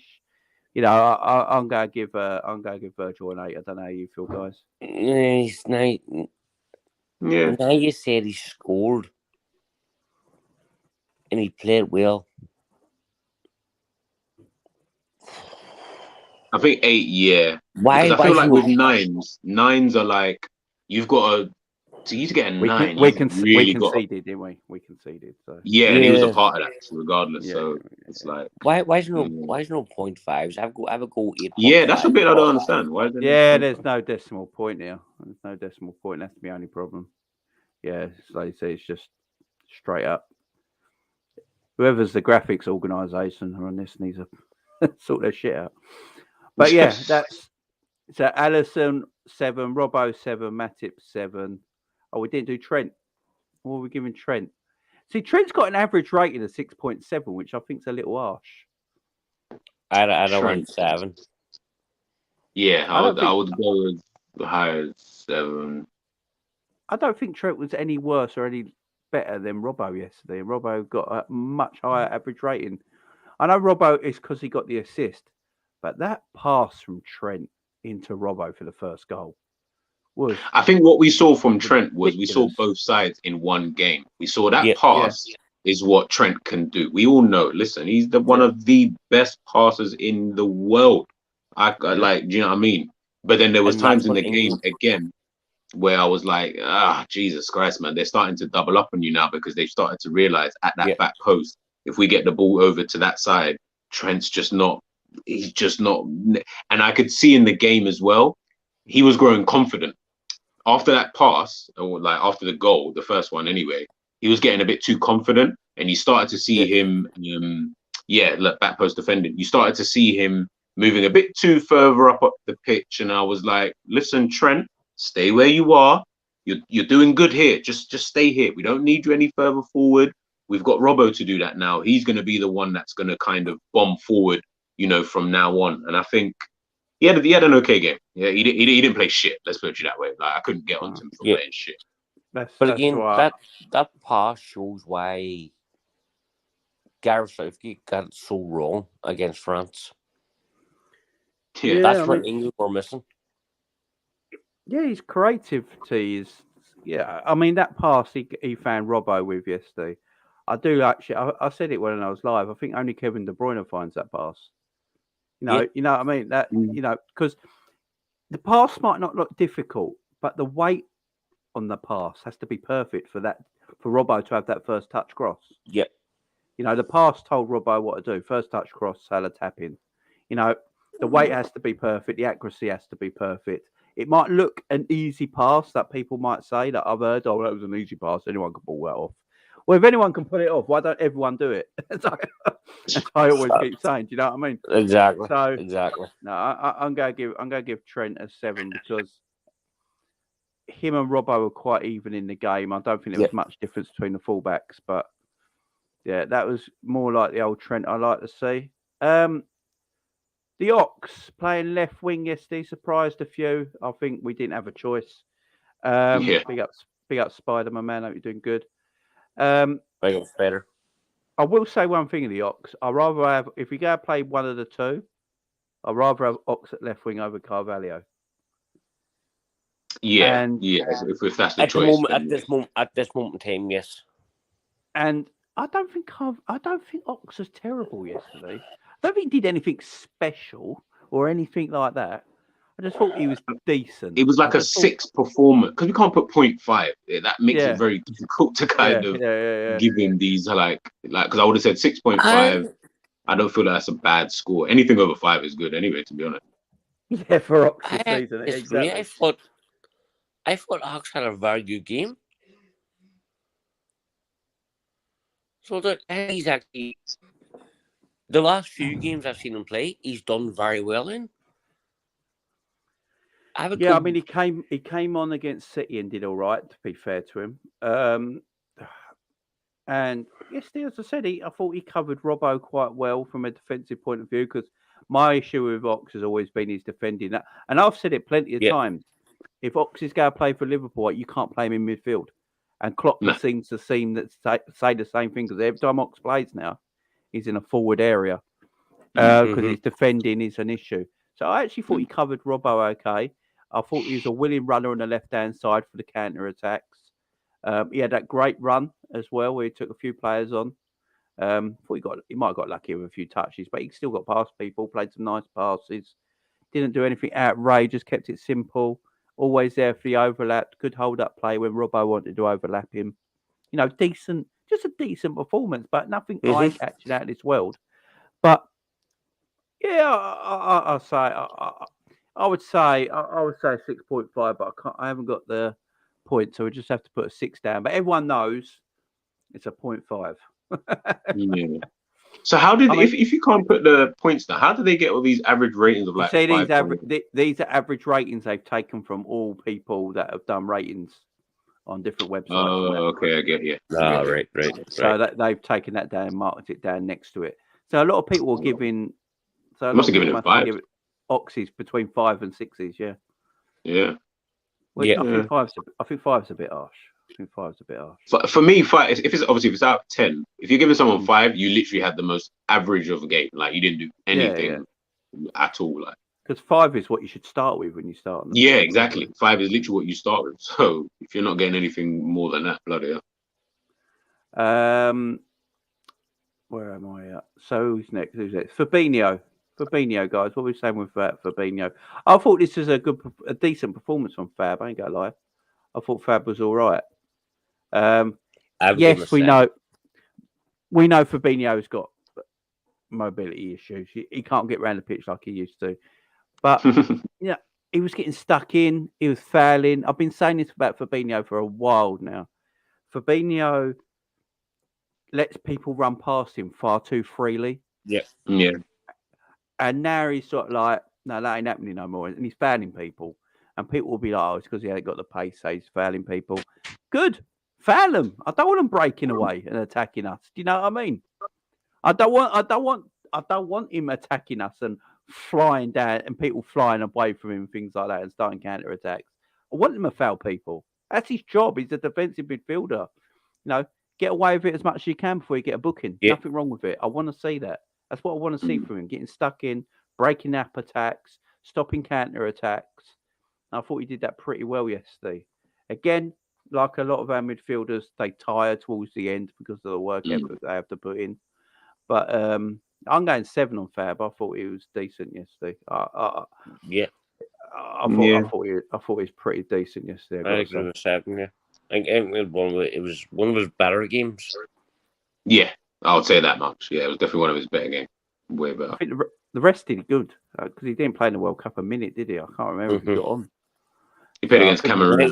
He won once, but he didn't play very long. Yeah, so he basically got a suntan. That's basically. Yeah, it looks like some of them got bloody suntan as well. Yeah, I mean they just chilled, man. They just chilled. What were we saying about Hendo? Because I think this average rate for Hendo is a bit low, 6.7. I thought Hendo was very good yesterday. I ain't gonna lie. I give him an 8. Especially that first. I would have said 7.5, but again, because we can't put the bloody point. Drifty. It's a 7 already. I definitely not getting that. Drifty got an 8.5. This is where we might have arguments with Nunez.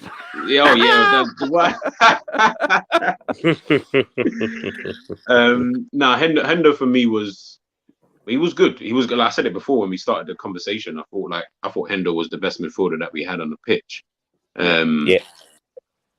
We can give him an 8 if they had enough points. I'm quite happy with an 8 for Hendo. I thought he was actually really good yesterday, and what Hendo brings, and I think you saw it in the World Cup as well, because he started. You know, who's it? He started the Chelsea boy, weren't he? What's his name? Mount in the World Cup, and I think I said it to you on you with you and Jerry, didn't I? If you're going to play Mount in that position, you might as well play Hendo. Yeah, they're like the same player.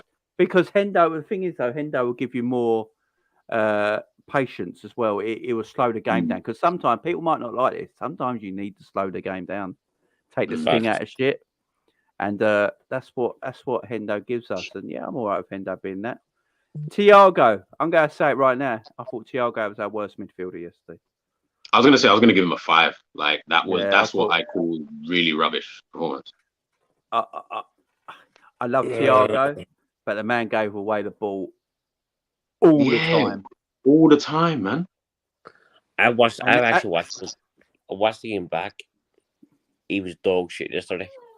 Yeah, man. He was so rubbish, man. I don't know what is going on with him recently. Come here. I think 5's too generous. All right. Yeah, to be honest, I agree with you. Listen, I totally agree with you. I think if I didn't want to be too harsh, but yeah. Right. I didn't want to take this one downstairs. You two carry on. I'll be right back. Yeah. I think with Thiago, like it's like I said earlier on in the we were speaking about like the midfielders and stuff like that. I think Henderson, as much as like even, and again, I put myself in this because I've criticized him quite a lot. But if you actually take out the World Cup, if you look at Henderson's performances over the Liverpool's, let's say, last 5 games in comparison to Thiago's, you'd actually probably say that Hendo has outperformed Thiago a lot more. In that space of time. You know, it's weird. Like he gives away the ball quite a lot recently. You know, even in some of the games, I'm watching the game against Manchester City. I was talking about it on Jerry's show, and I was saying, watch Thiago and watch the way that he's almost putting the team into trouble at times. You know, because he knows he's so good on the ball and he can do all of these things. I think sometimes he almost gets a little bit carried away. So it's almost like, is he trying too much? Yes. It's like you're trying too much to do. And I'm like, bro, just get back to what you were like. What you were doing before was absolutely fine. Just stick to that. Like whatever you're doing now is no. I don't need to see that anymore. You know, you're putting the team in quite a lot of danger. And you saw, especially against Manchester City, if you watch it back, look at the chances that we were actually giving them. It wasn't that Man City were carving us open. We kept giving them the ball. We just kept hoofing it forward. Thiago would try and pass, or he would give it to a defender who had to clear it, and then he's giving the ball away. And it's like, bro, I don't need you to do that. At actually some points in the game, we actually put our defense under a lot of pressure. Yes, 100%. 100%. So for me, he doesn't deserve a 5. I give him a 4. Yeah, I agree with you. Listen, I'm with you. I'm totally with you, man. I don't mind giving him a 4. I love no marks. Yeah. I can't be that evil.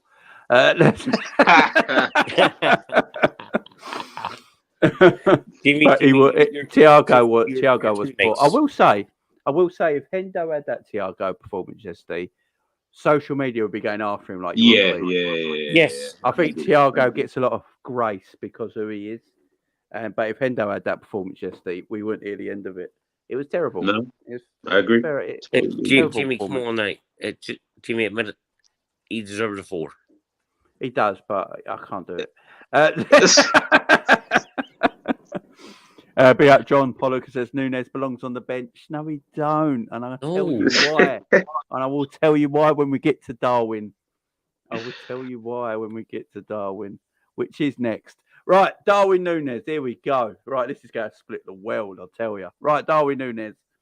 Oh, fuck. Right, as I've said before, Darwin Nunez finishes like a stunt cock in a porn, right? That is what... That's how Darwin... Look, I've been saying this for a while. I've said it for a while. People look at what he did for Benfica finishing-wise, and everyone got... super excited, uber excited. Yep. Like he's going to bring that to Liverpool. The Portuguese league's dog shit. Look what we do to Porto. Look what we do to Porto every single year. And Porto and Benfica are their 2 best teams. We beat Benfica quite comfortably in the Champions League. You know, in 2 legs. 6-3. We conceded some stupid goals in the second leg, but you know, we went through quite comfortably, and they're their 2 best teams. Yeah. So the Portugal League is nowhere near the same in comparison with the Premier League. I also don't know if Darwin is an out-and-out striker. Like I've been saying it for a while now.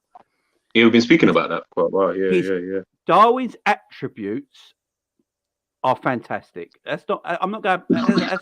That's not all sit here and pretend. He's a tremendous athlete. He's got tremendous pace. He must be the quickest striker in the Premier League, the quickest attacker in the Premier League. His pace is lightning quick. He's a great athlete. I would love to see a foot race between him and Haaland.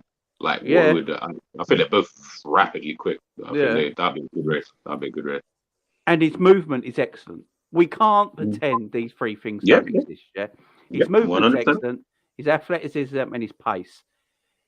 That is why we bought him, man. That is why we bought. We didn't buy him for this because he got 30 goals for Benfica.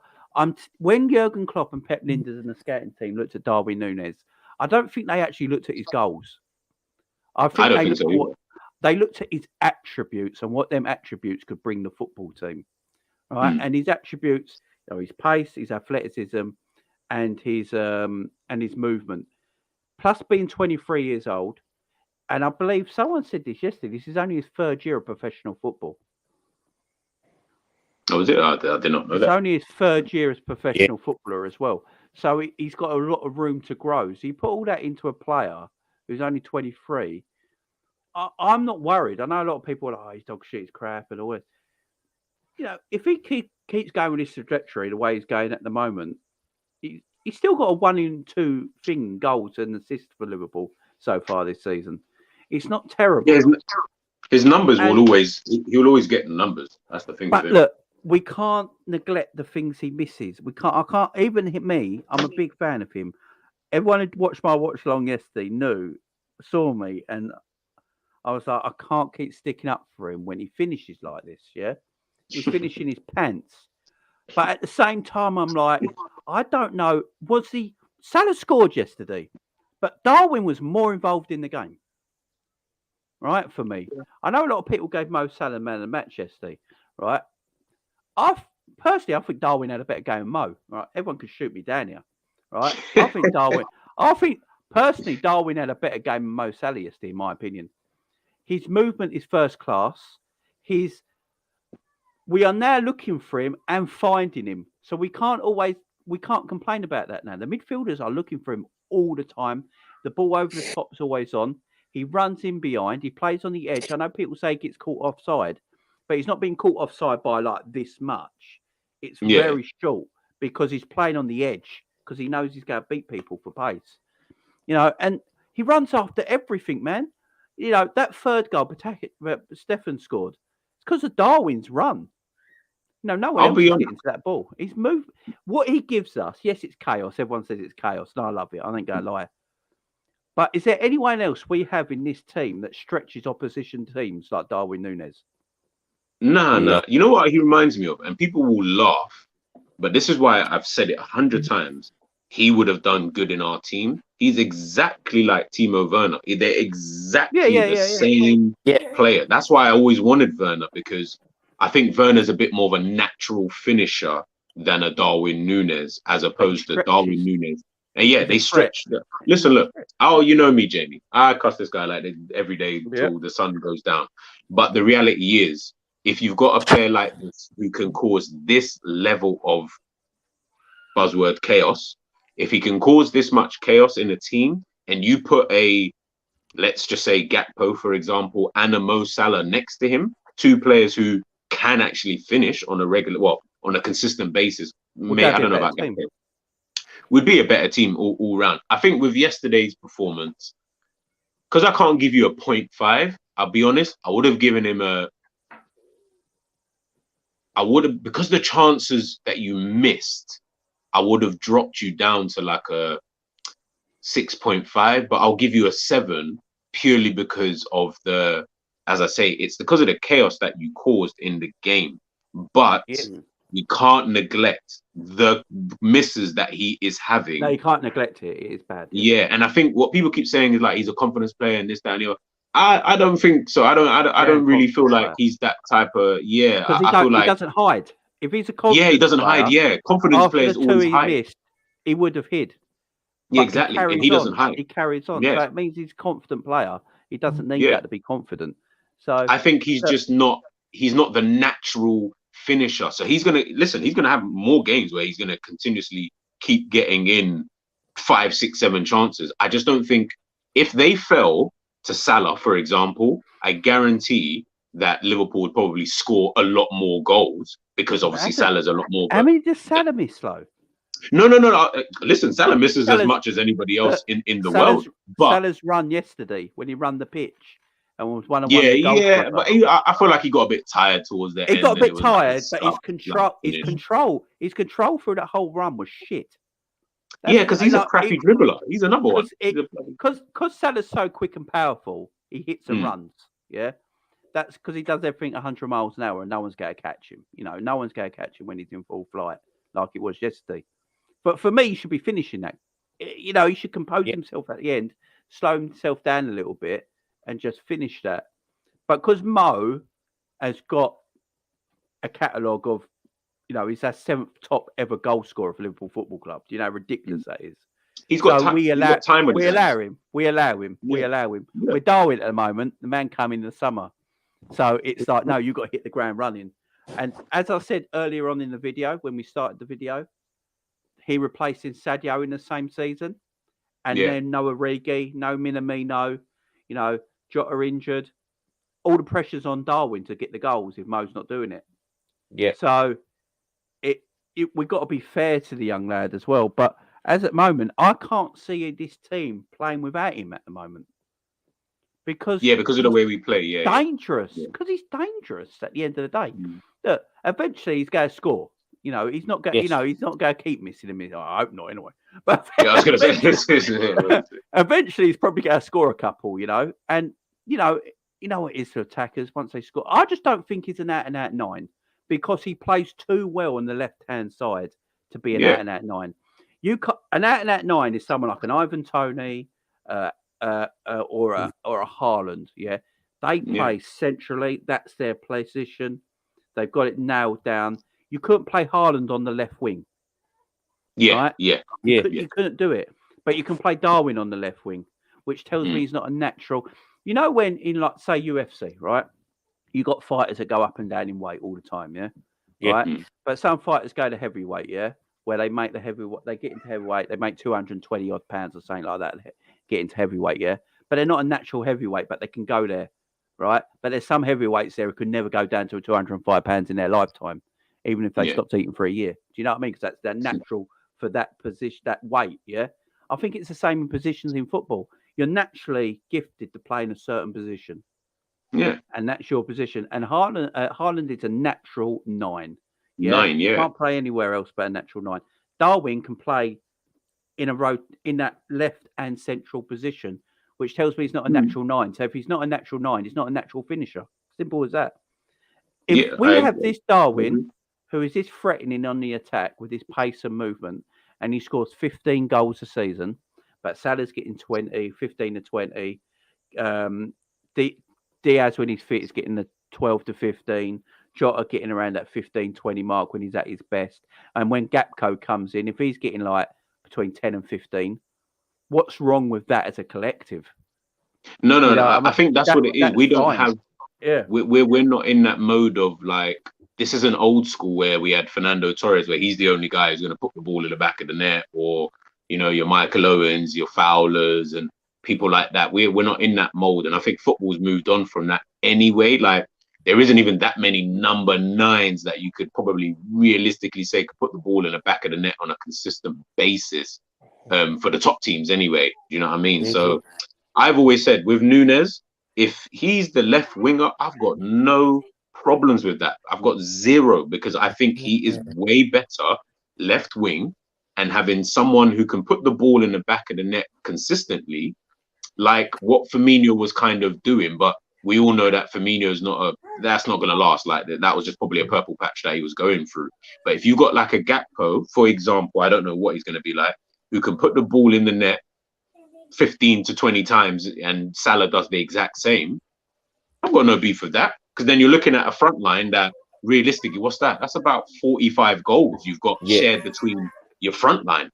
That's more than enough to take you to whatever position. Do you know what I mean? So yeah, man, I think Darwin left wing for me is the position that I think he should just stay at, and I think Liverpool can work better with him. Robbo works a lot better with Darwin than he does with Diaz. You can see Diaz and Robbo. I don't feel like there's a real relationship there, to be honest with you. I think Darwin works a lot better in that position. So Yeah, man, I think Darwin's been excellent off the left-hand side. When he comes off that left-hand side, look at his work yesterday. Look, the third goal comes where he's running through centrally, but he goes left across the ball. And I get the assist against Man City came off the left. The two games before we ended the World Cup, all came off the left. Where if you look at his attributes, and we want to make the most of his attributes, don't worry about his goal scoring at the moment. Look at his attributes and what he gives you. At the moment, he's probably best off the left-hand side. When we played the last two games before the end of the season, before the World Cup started, our front three was Darwin on the left, Bobby through the middle, and Mo through the right. And we won both of them games, and we looked decent. Yeah. And it worked. And I've been saying it for a while. Bobby, people might not like this, but Bobby is still the system in that forward line. Yes. If you want to play all these players. Yeah, he's like the connector. Yeah, he's the connector. He lets it all happen. And Darwin, I do think eventually will be that central player we want him to be. But while he's with the attributes he's got, I can understand why Klopp's even mentioned it himself that he prefers him on the left. But but with his attributes though, like for me, he's not a player. Look, I'm not saying he can never play there. Of course, there's going to be some games where he has to go through the middle anyway, just purely because of we might not have enough players. But for me, when I'm looking at someone like Darwin, I feel like you almost waste what he can actually bring when you put him there. And I know we talk about like Diaz and stuff like that, but I'll be honest with you, Diaz for me on the left-hand side does not fit what Liverpool actually need from their wingers, because Diaz isn't a winger he's not like your Manes or your Darwin Nunez who like to run in behind, can run that channel. Diaz is someone who always, literally every opportunity he gets, he wants to cut in, because he wants to cut in on his right foot, take that shot. And that can work in some games. In some games, we might just need that, that kind of player or someone to do that. But I just think it's not what Klopp really is looking for. He's looking for, I need my wingers to be quite direct, if I'm being totally honest with you. And Darwin is as direct as you can possibly get. He's fast. He's simple. He gets the ball down the line, knocks it, burns the guy, puts it in the box, gets a shot off, whatever it is, but he does that. And I think with Diaz, that's why Robbo and Diaz, if you've watched Liverpool over the last 6 months, their relationship. He's a lot more technical. He likes to cut in and stuff, and he's got more dribbles and all of that good stuff. And as I say, that can work in some games. But when you watch Diaz with anybody's watched Diaz with Nunez, they don't even work well together because they both occupy the same positions on the pitch at all times. And it's like, it almost, they run into each other. I remember watching a game where they ran into each other and I was thinking, yes, because you're both so attracted to the same positions that Klopp has to start to now think, maybe Diaz works better with like Jota and someone else as opposed to working with, a Diaz and Nunez. And that's not a problem. I would love to have that issue of thinking, all right, Nunez, you don't play today. Diaz, you play instead, or vice versa. Jota, you go up front. Gakpo, you go up front, or whatever it kind of needs to be. But I just think that moving forward, for me, if you're gonna have a front three, my front three will still always remain. Nunez has to play on the left, whoever you want up front, and then Salah on the right. I don't know about the striker just because I don't know what Gakpo is going to be like, moving forward. But I think Nunez off the left, that's the most threatening that Liverpool have been for about the last 8 months. When you've got Diaz there, I just don't think we're as threatening there, to be honest with you. And Diaz's best games for Liverpool have actually come in when we are losing or we're playing poorly, because he just gets given free rein to just do what he wants to do. So, yeah, I think Nunez off the left for me is I prefer it. I prefer it. Yeah. So what we? No, I'm with you, man. I'm with you. What we're giving Darwin? 7s? Did you say? It's up to you. It's your channel. I'm going 7 with Darwin. I'm going with Darwin. I don't mind giving him Because 7. I don't mind. yes, he didn't finish his chances, but I can't sit here and pretend he weren't good in the game, though. Do you know what I mean? His all-round game was good. If he finished it, look, if Darwin had Haaland's finishing, we're on about the best striker in the world. 100%. 100%. With his pace and movement, and if he had Haaland's finishing, I don't think anyone touches him.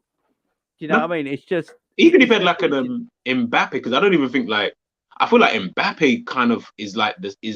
Listen, guys, don't shoot me. I'm not saying that they're the same player. Mbappe is obviously a level ahead, but Mbappe isn't as threatening as Darwin Nunez when he's on the actual pitch. What you get with Mbappe, though, this guy is clinical. You put him into these chances, he scores all of these chances. Like he scores a majority of these chances, and that's why I feel like someone like Mbappe will always be looked at as this is the guy, because when you get him in that opportunity, he's scoring. There is no miss. There is no. Yeah, and I'll say this about look. Right, again, I'm not comparing Mbappe to Nunez before anyone starts thinking that. I know what you're saying though, right? Look. Forget about Darwin's finishing right now, yeah? Look at his pace, his movement, and his athleticism, right? Put them 3 up at the moment, and then put Haaland's pace, athleticism, and movement. Is there a lot between them? If you just look at them 3 attributes. No, if you just look at those 3, then no. No, if you look at them 3 attributes, there's not a lot between them, yeah?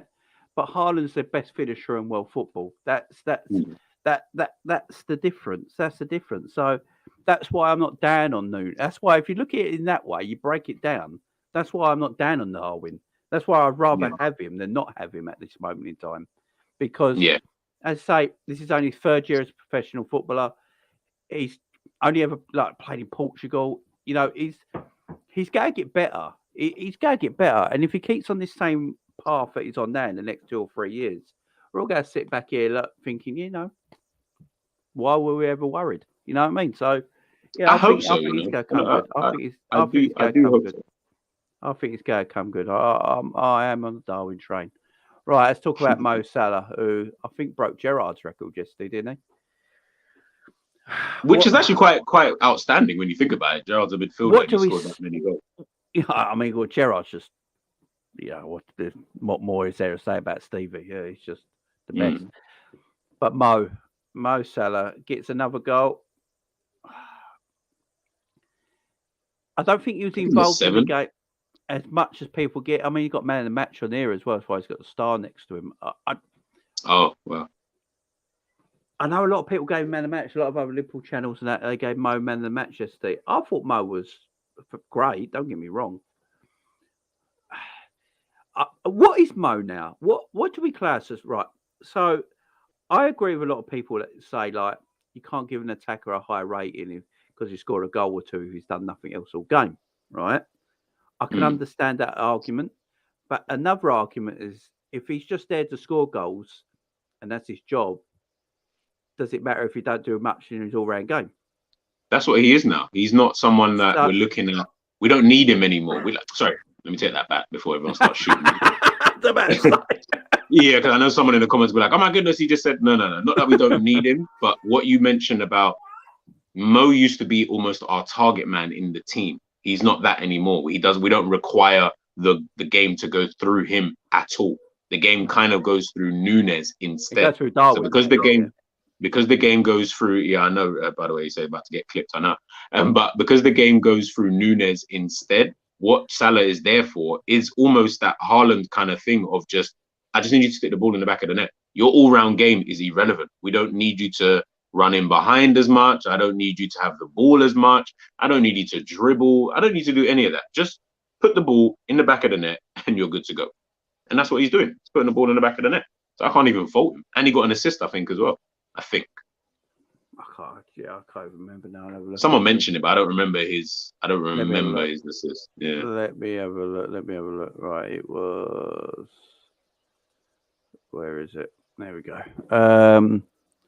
Yeah, he assisted the Virgil goal. Yes. So he got a goal and assist. So I've been saying that for a while about Mo now. I think we look at Mo as the player we first bought, who was involved in everything. The game went through him. I think Mo has crafted his game now to just be a goal scorer. Yeah, You talk like when Mo Ronaldo talk, did. yeah. When you listen to Mo in interviews now, Mo wants to break goal scoring records. Hmm. He doesn't want to break the sand barrier or anything like that. He just know how many people he dribbles, passes, and assists. That's not what it's not what he talks about. He talks about breaking goal record after goal record. And that's what he wants. So we just have to look at Mo as sort of our number 9, but it plays on the right hand side of our 3. That's sort of how it is. You know, that's how it is. And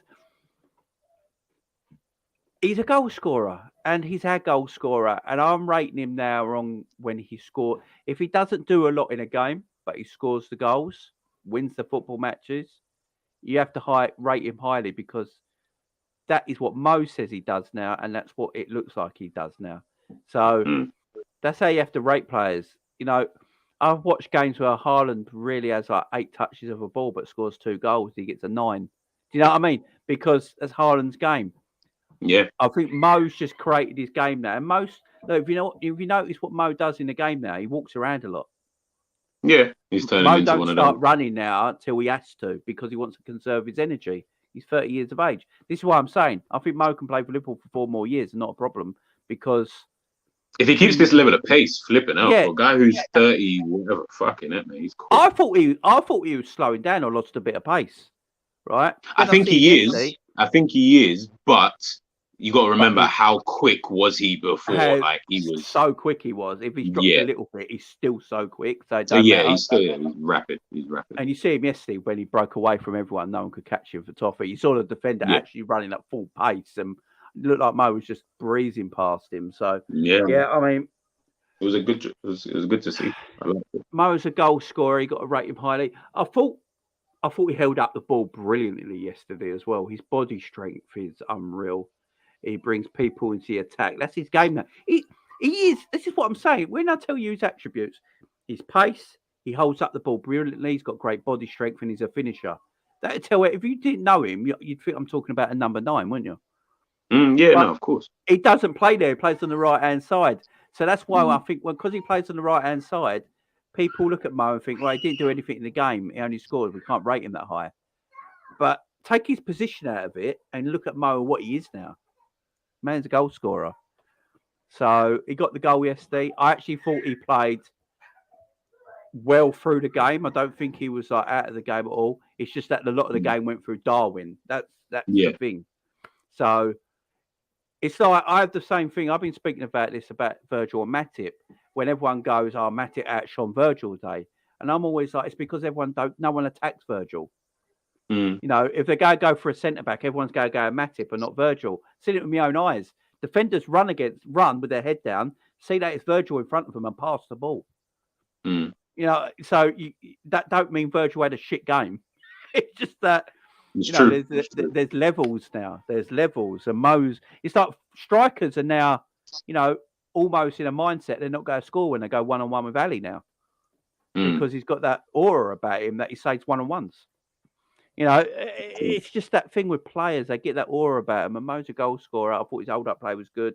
It was in the I think game. we've got to start, like, when we're looking at players and trying to judge players and stuff like that, I think we've got to start looking at, I know people don't want to do that, but we've got to almost start putting players into certain boxes, because not every striker, for example, can be rated the same way. Like, as you say, Mo can't be rated like a Nunez in terms of what they're going to bring you on the pitch, because they don't offer you the same thing. One offers you complete and utter chaos, and the other one just offers you, not just, but his main thing is about goals and being on the end of things. And as we saw with the goal, he's on the end of it. Do you know what I mean? Like, no one else is there, but Salah is there. If Salah wasn't there, no one else was scoring that goal. Like, the ball just was shone right across, and that was it, kind of thing. And I think when we're looking at attackers, especially, attackers have to fall into different kind of categories and stuff like that. They don't fall into the same category, but that doesn't make them worse than another player.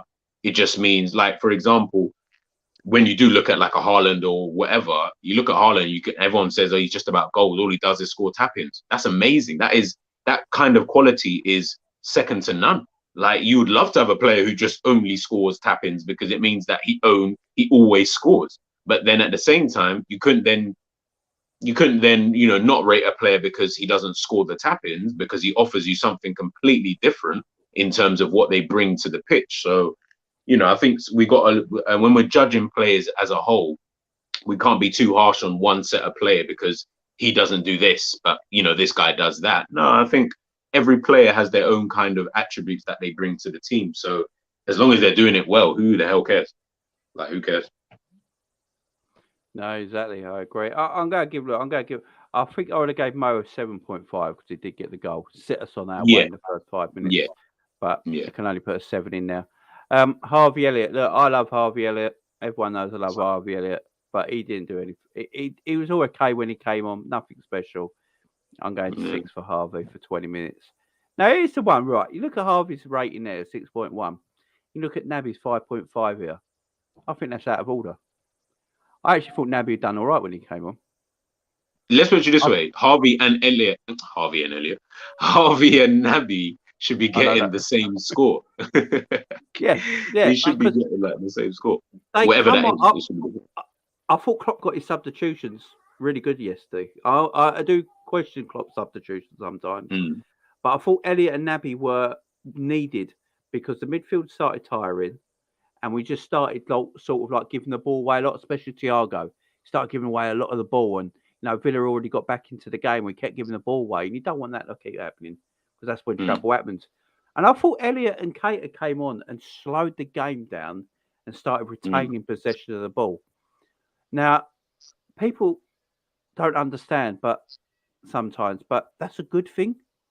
In a game that's too fast come on, be 100 miles an hour, score an assist in 20 minutes.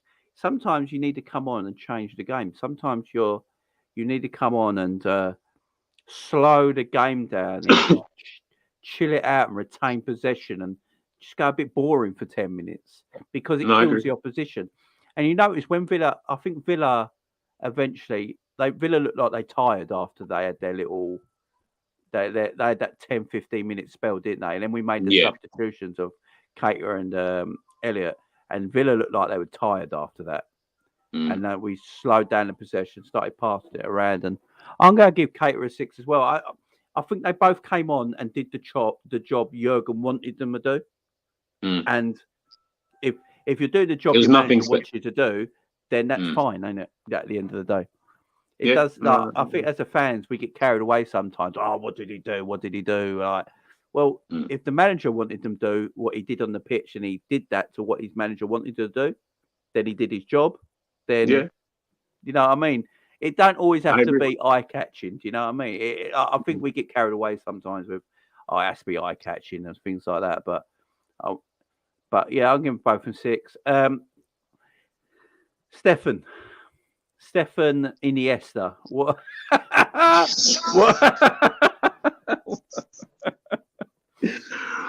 You know what? Yeah, when I watch it, I'll be honest. I'll give him a 6 as well because outside of the goal, I don't feel like he was he didn't do anything poorly. Like there was nothing poorly about him. Like no, it was nice and neat and tidy when he came on. Yeah. Neat and tidy.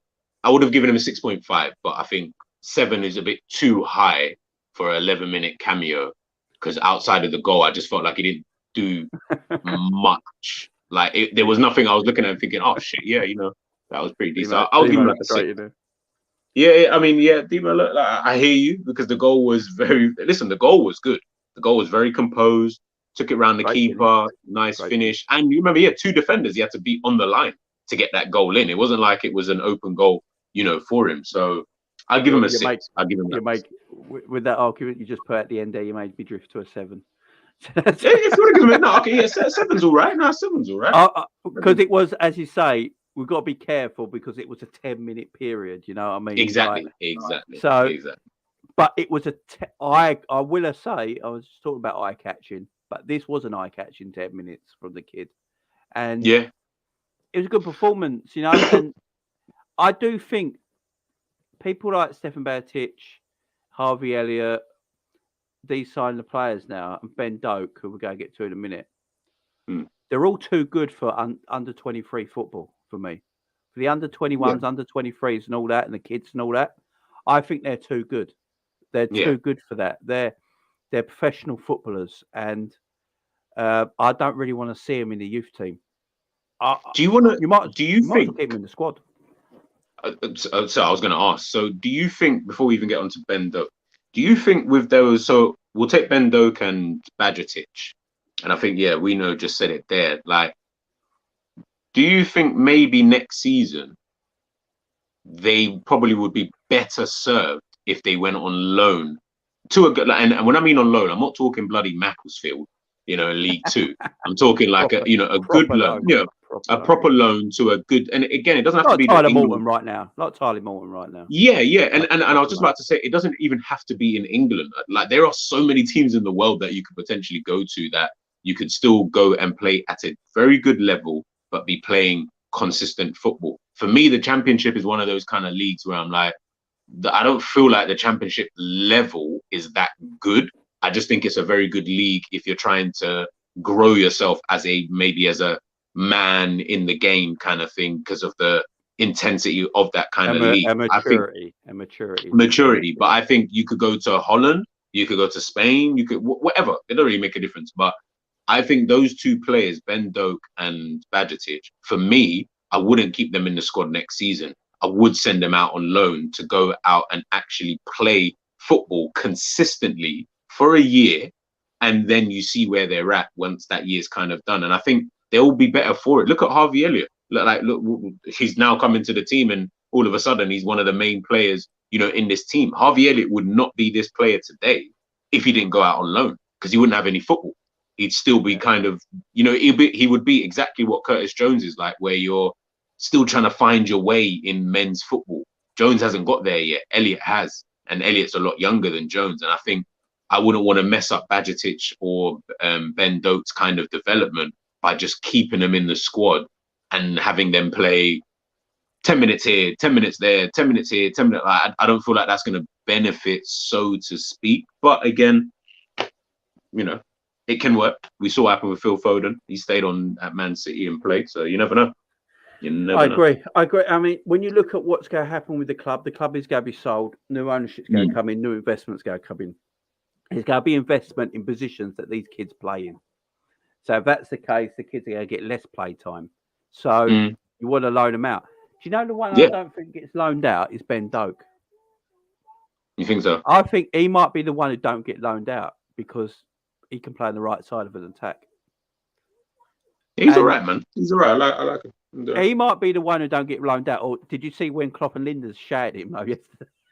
Yeah. I was like, when he went for his third dribble and he got tackled, and then the counter attack happened. It was late in the game, and that's just a 17-year-old kid full of I was just about to say he's got full of excitement, just going but he's got things to learn.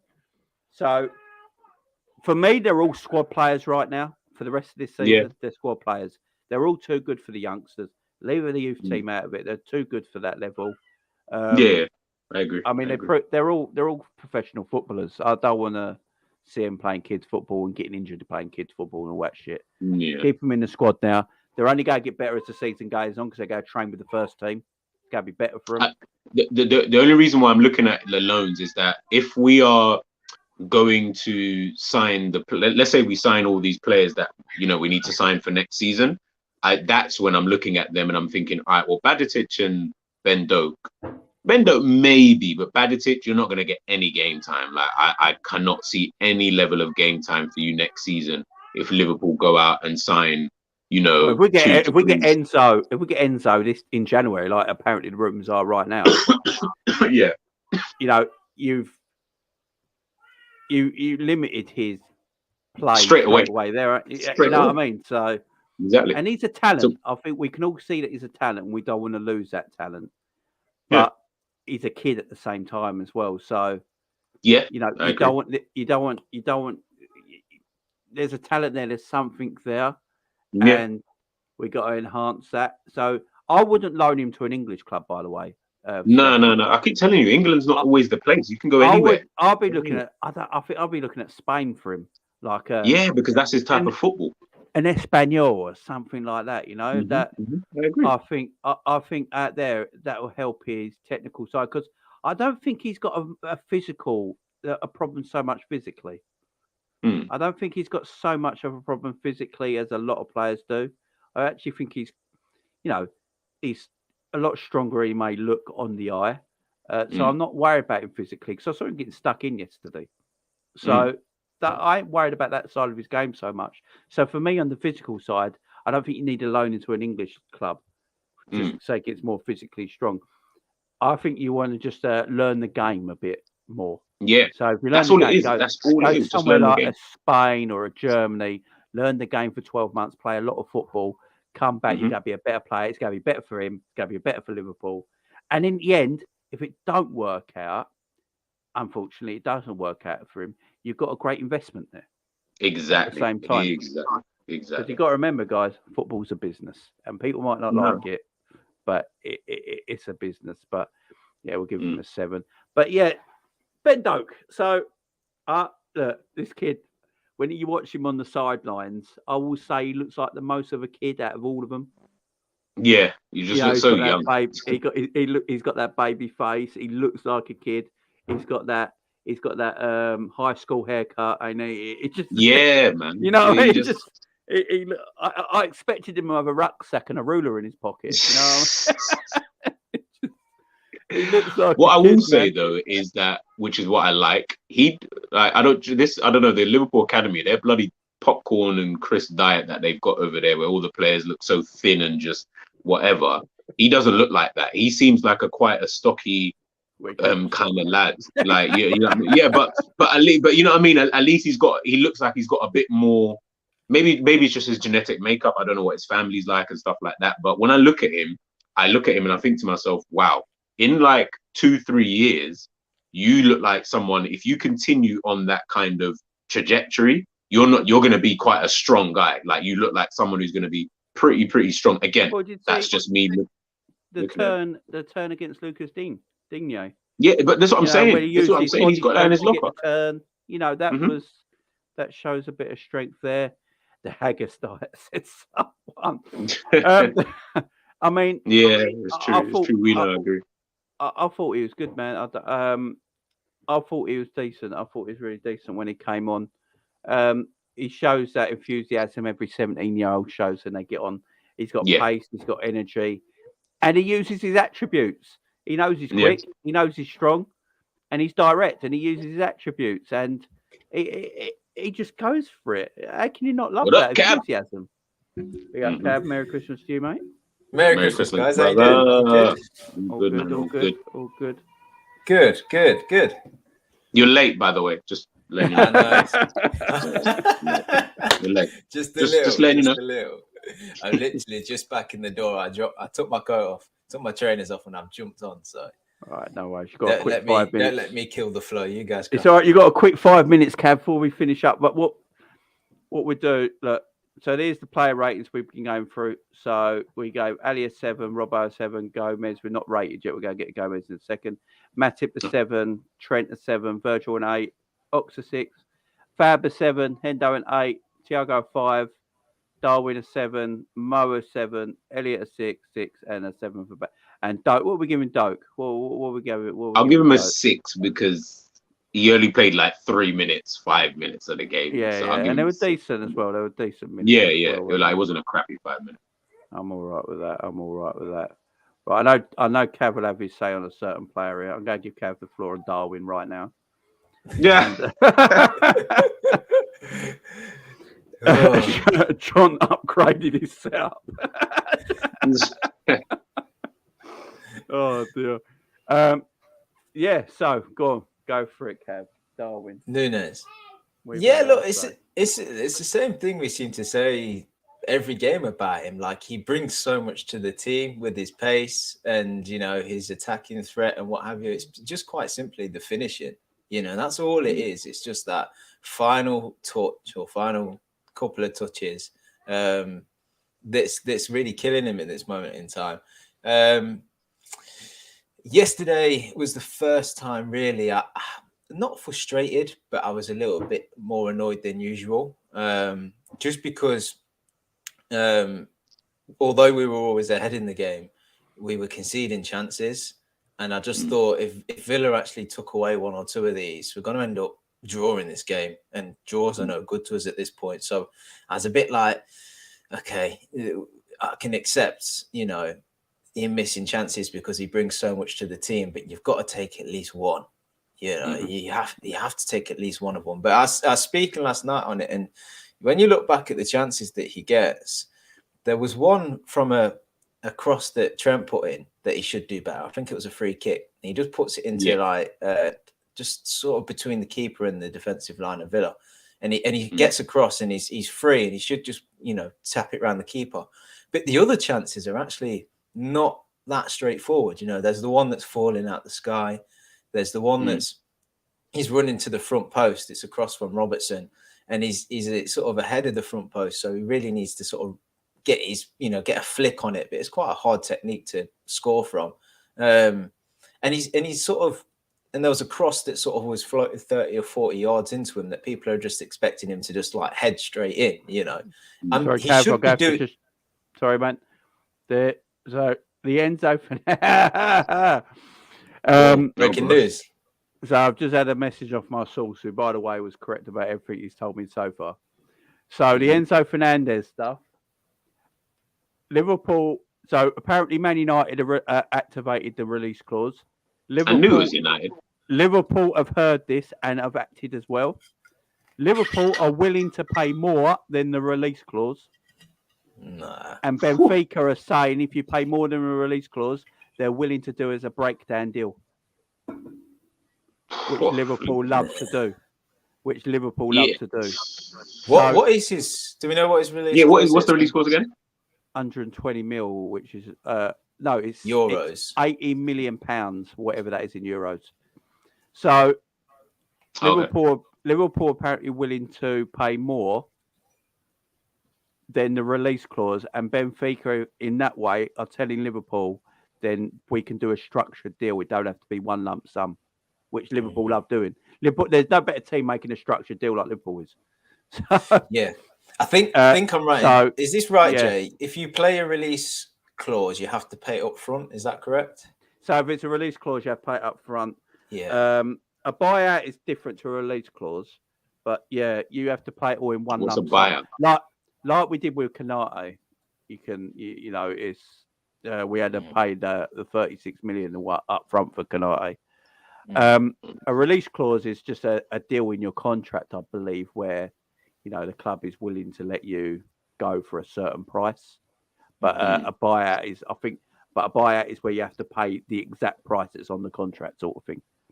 But Liverpool apparently willing to go higher than Man United, and Benfica are then willing to let the deal be structured for Liverpool to do that.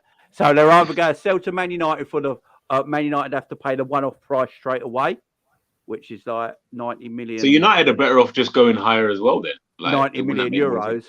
But Liverpool have acted really quickly, apparently. Liverpool have acted really quickly and just gone in there because they want this deal done. And they're willing to pay a little bit more, but a structured price over his contract. So it could be like 100 million euros we pay, but it'd be like structured through a 6-year deal sort of thing.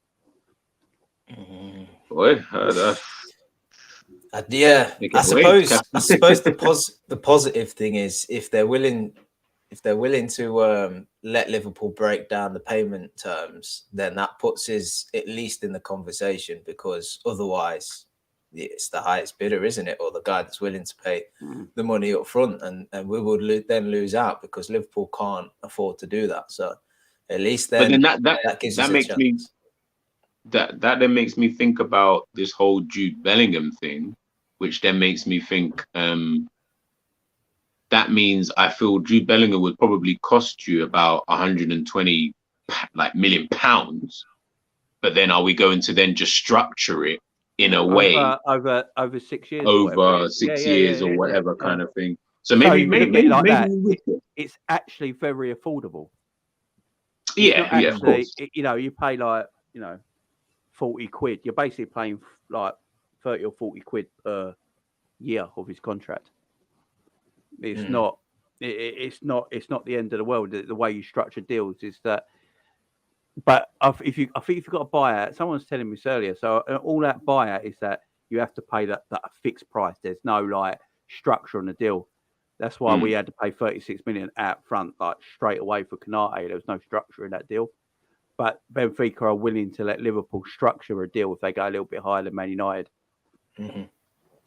So I think it's in Liverpool. I think with the release clause as well, I think the selling club can, at the time in which a club's interested, they can choose if they want to adjust that price if they want, and there's a bit more negotiation in it.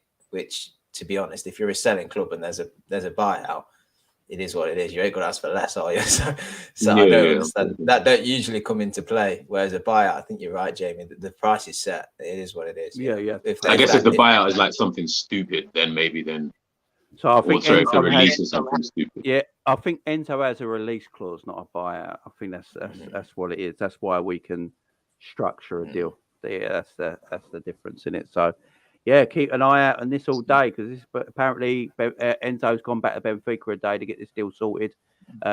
There's media in Portugal saying Enzo is moving this January. Is happening this January. So, yeah, keep an eye out for it. We could get Gakpo. If we get Gakpo and Enzo in front of United, they're fucked. They're fucked. And there's also news coming out that Man United actually can't afford the Enzo deal. They're looking for loans.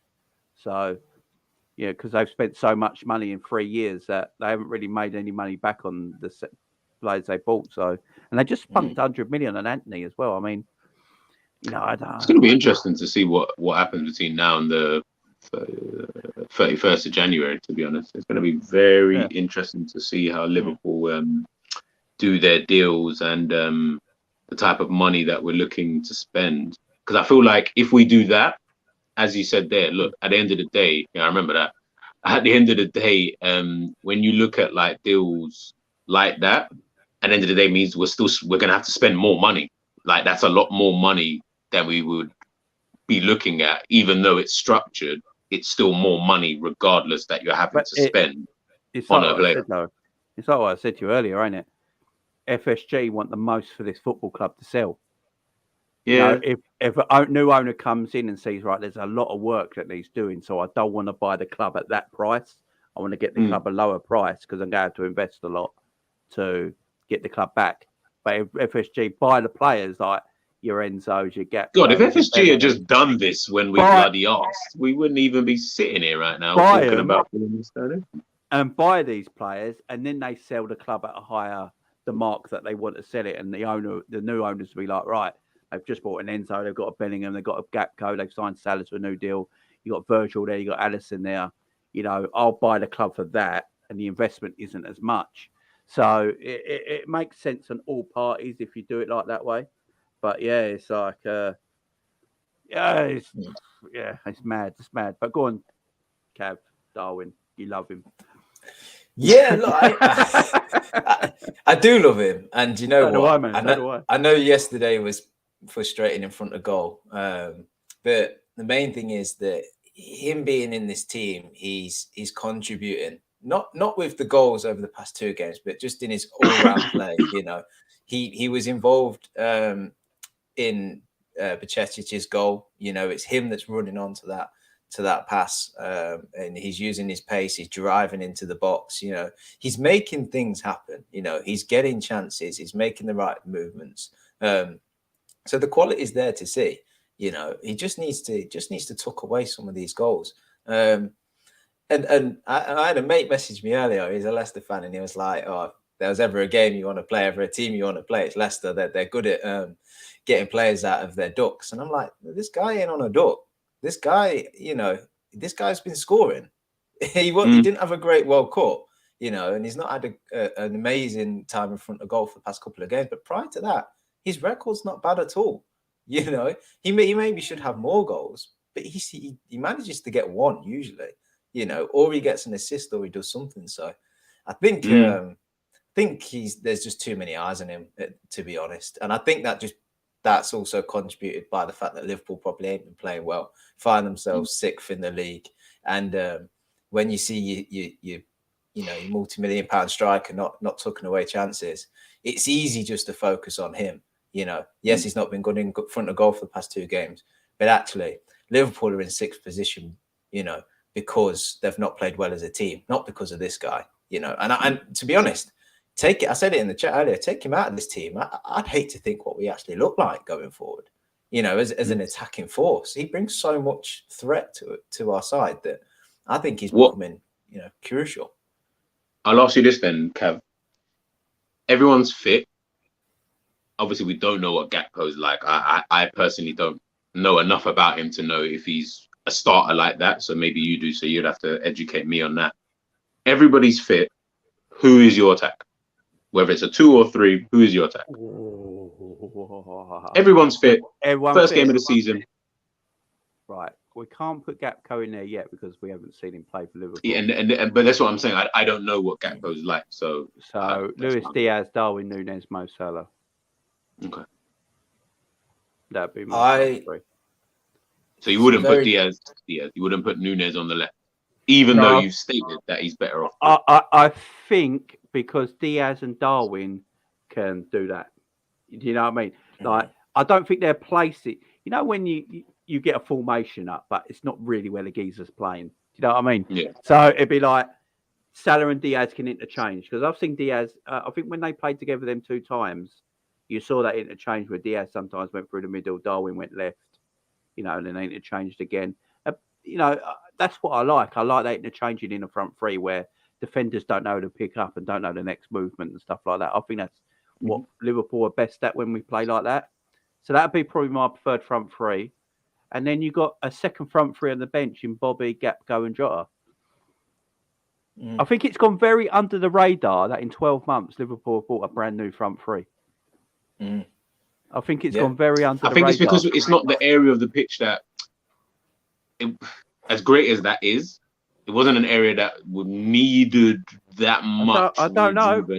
I was doing videos in the summer when everyone's telling me, like, we've lost Mane, Bobby's going to go. No, but so there you go. Because we lost, remember, from what we're hearing and from how it's kind of sounding to me is that Mane was the key to all of this. Like, in terms of losing him has almost had to change everything. Like, everything has had to change because we lost Mane. Because once you've lost Mane now, we got in Diaz. As soon as you got in Diaz, he played decent. Like, he played all right when he first come in. But then we've seen Nunez come into that position. All of a sudden, Nunez, who's supposed to be the central striker, all of a sudden, he's better out on the left than Diaz. So then you're like, okay, so then we just need someone to go through the middle. Obviously, Firmino's there and stuff like that. But then now we're getting in Gakpo. And obviously, we spoke about it before about Gakpo potentially being Firmino's long-term replacement. So then I'm just looking at, that's what I was asking.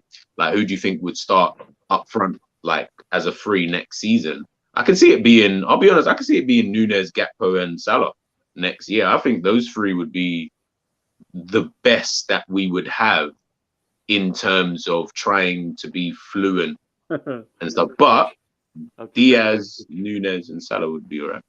So I just had a message from our source who's actually watching right now, but he can't comment in the chat because otherwise everyone knows who he is. And he's just saying that Liverpool see Gakpo as a right-sided winger.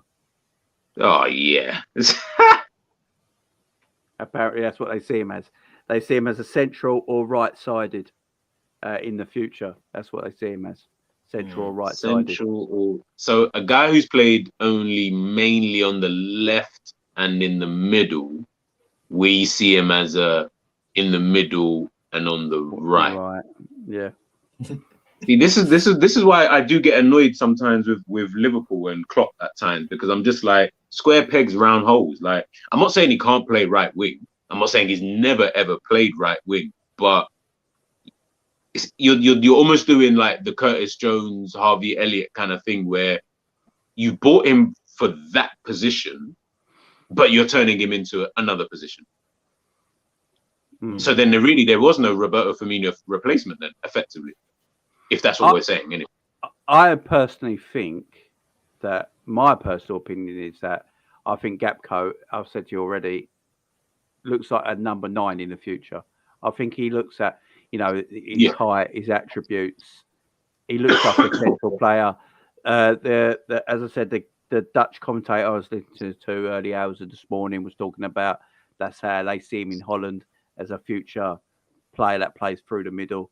So maybe Liverpool are looking at that as well. I think eventually that will be the case, but I think the whole right-hand side is that maybe they will try him there as a player that gives Salah's rest. I'm not sure. It's the hardest place to. It's a very hard transfer to get right, a right-sided attacker as Mo's backup, because maybe you've got to put Mo in that category at the moment in world football that is the best in his position. So probably. If you've got someone who's the best in their position that plays all the time, you've got to get that player right that's going to play behind him. Now, I know a lot of people saying Diaby from Leverkusen. Diaby going to come to Liverpool just to play second fiddle to Mo. And no matter what people say, I'll give him his chance. He might take Mo out of the team. It's not going to happen at this moment in time. And so you've got to get that sort of position correct. So Liverpool are looking at it and thinking they want a more versatile forward that can play in a central and right position, maybe. Then maybe that's why they're looking at a Gakpo. Maybe that is the reason, that can cover them spaces. I'm not sure. There is a scenario where, when we think about our attack this season, but more prior, we're so used to the left-hand side being good in both attack and defence, and being the creative side, if you like. And then Mo out on the right, he sort of doesn't track back all the time, and we sort of compensate for him being up the pitch, and he's always the guy that we're trying to find, in and around the box. Maybe if Gakpo is an option to Salah, that changes, because when you think about the style of left forwards we have now, Jota, Diaz, they both come in off the left and they make their runs across the centre back. They cut in field onto their right foot, which is their stronger foot, and then Nunez kind of does the same. Instead of maybe looking at the left side being, working in deeper areas, deeper pockets, and looking to cross the ball and pick out Salah in them areas, maybe it's a flip, it's reverse. Maybe you have Gakpo in instead of Salah. You have the right side where Gakpo is working between the defence and the midfield in them half spaces a bit deeper, and you have the diagonal runners coming from the left instead. So maybe it's just an option to try and change the angles of your attacks. I don't know, because obviously when Salah's good, like he'll be wide right, he'll receive the ball, he'll play 1-2s, he'll drift in field and what have you. But I just think quite often we've seen like that Trent ball onto he picks out the runner that's running across the fullback, whether it be like Diaz or Jota. How many times have we seen that goal where it's just over the centre back and they take it on their chest and yep. Yeah. Come to say hi. Yeah. Right, little man. Say hello. Why you got no top on? You try to upstage me. Go away. Right, you carry on, guys. Let me sort these. Do you know what I'm saying? Like, Trent always manages to pick out that man that's running across the defence, and how many times we've seen Jota. I think back to the Arsenal goal he scored, takes it on his chest and he gets taken out, and then the following week takes it on the chest, rounds the keeper, tucks it away. That's always like an angle of our attack. You don't see that so much from the left to right. It's usually Robbo's crossing from deep and he's trying to put a ball, like a curved ball, behind the defence, looking for Salah sort of making a run at the back stick or what have you. Never see that run across the box from Salah. And I just think maybe if you had Gakpo in there, you could flip the angles of the attack and you'd see Gakpo coming deep, receiving the ball off Trent in them deep kind of right-sided areas, maybe drifting in field a bit more. And then you see, facilitates the guy that's on the left to try and come more central. So I just think it's options. We don't always have to look at that right side forward being exactly the same as Salah, a left-footed player coming in off the right. Maybe it's just having a right-sided right winger. Maybe he'll get to the byline a bit more and pull across his back, or dink into the back stick. maybe that that's an option. So right, guys, I'm going to have to end it because the kids are here now, and they are. That's fine. Yeah. So I'm going to have to end it, guys. We have been going on for a bit low, so thank you very much for joining me, G. Cav, thanks for coming in. All good, bro. But yeah, we've got more coming up, guys. So keep an eye out on the channel because if this Enzo stuff breaks, I'll probably be back. But I'll be back tomorrow as well, guys. I am doing the Liverpool quiz tomorrow. I have got my quiz book. There we go. Beautiful. So we'll be doing the Liverpool quiz tomorrow.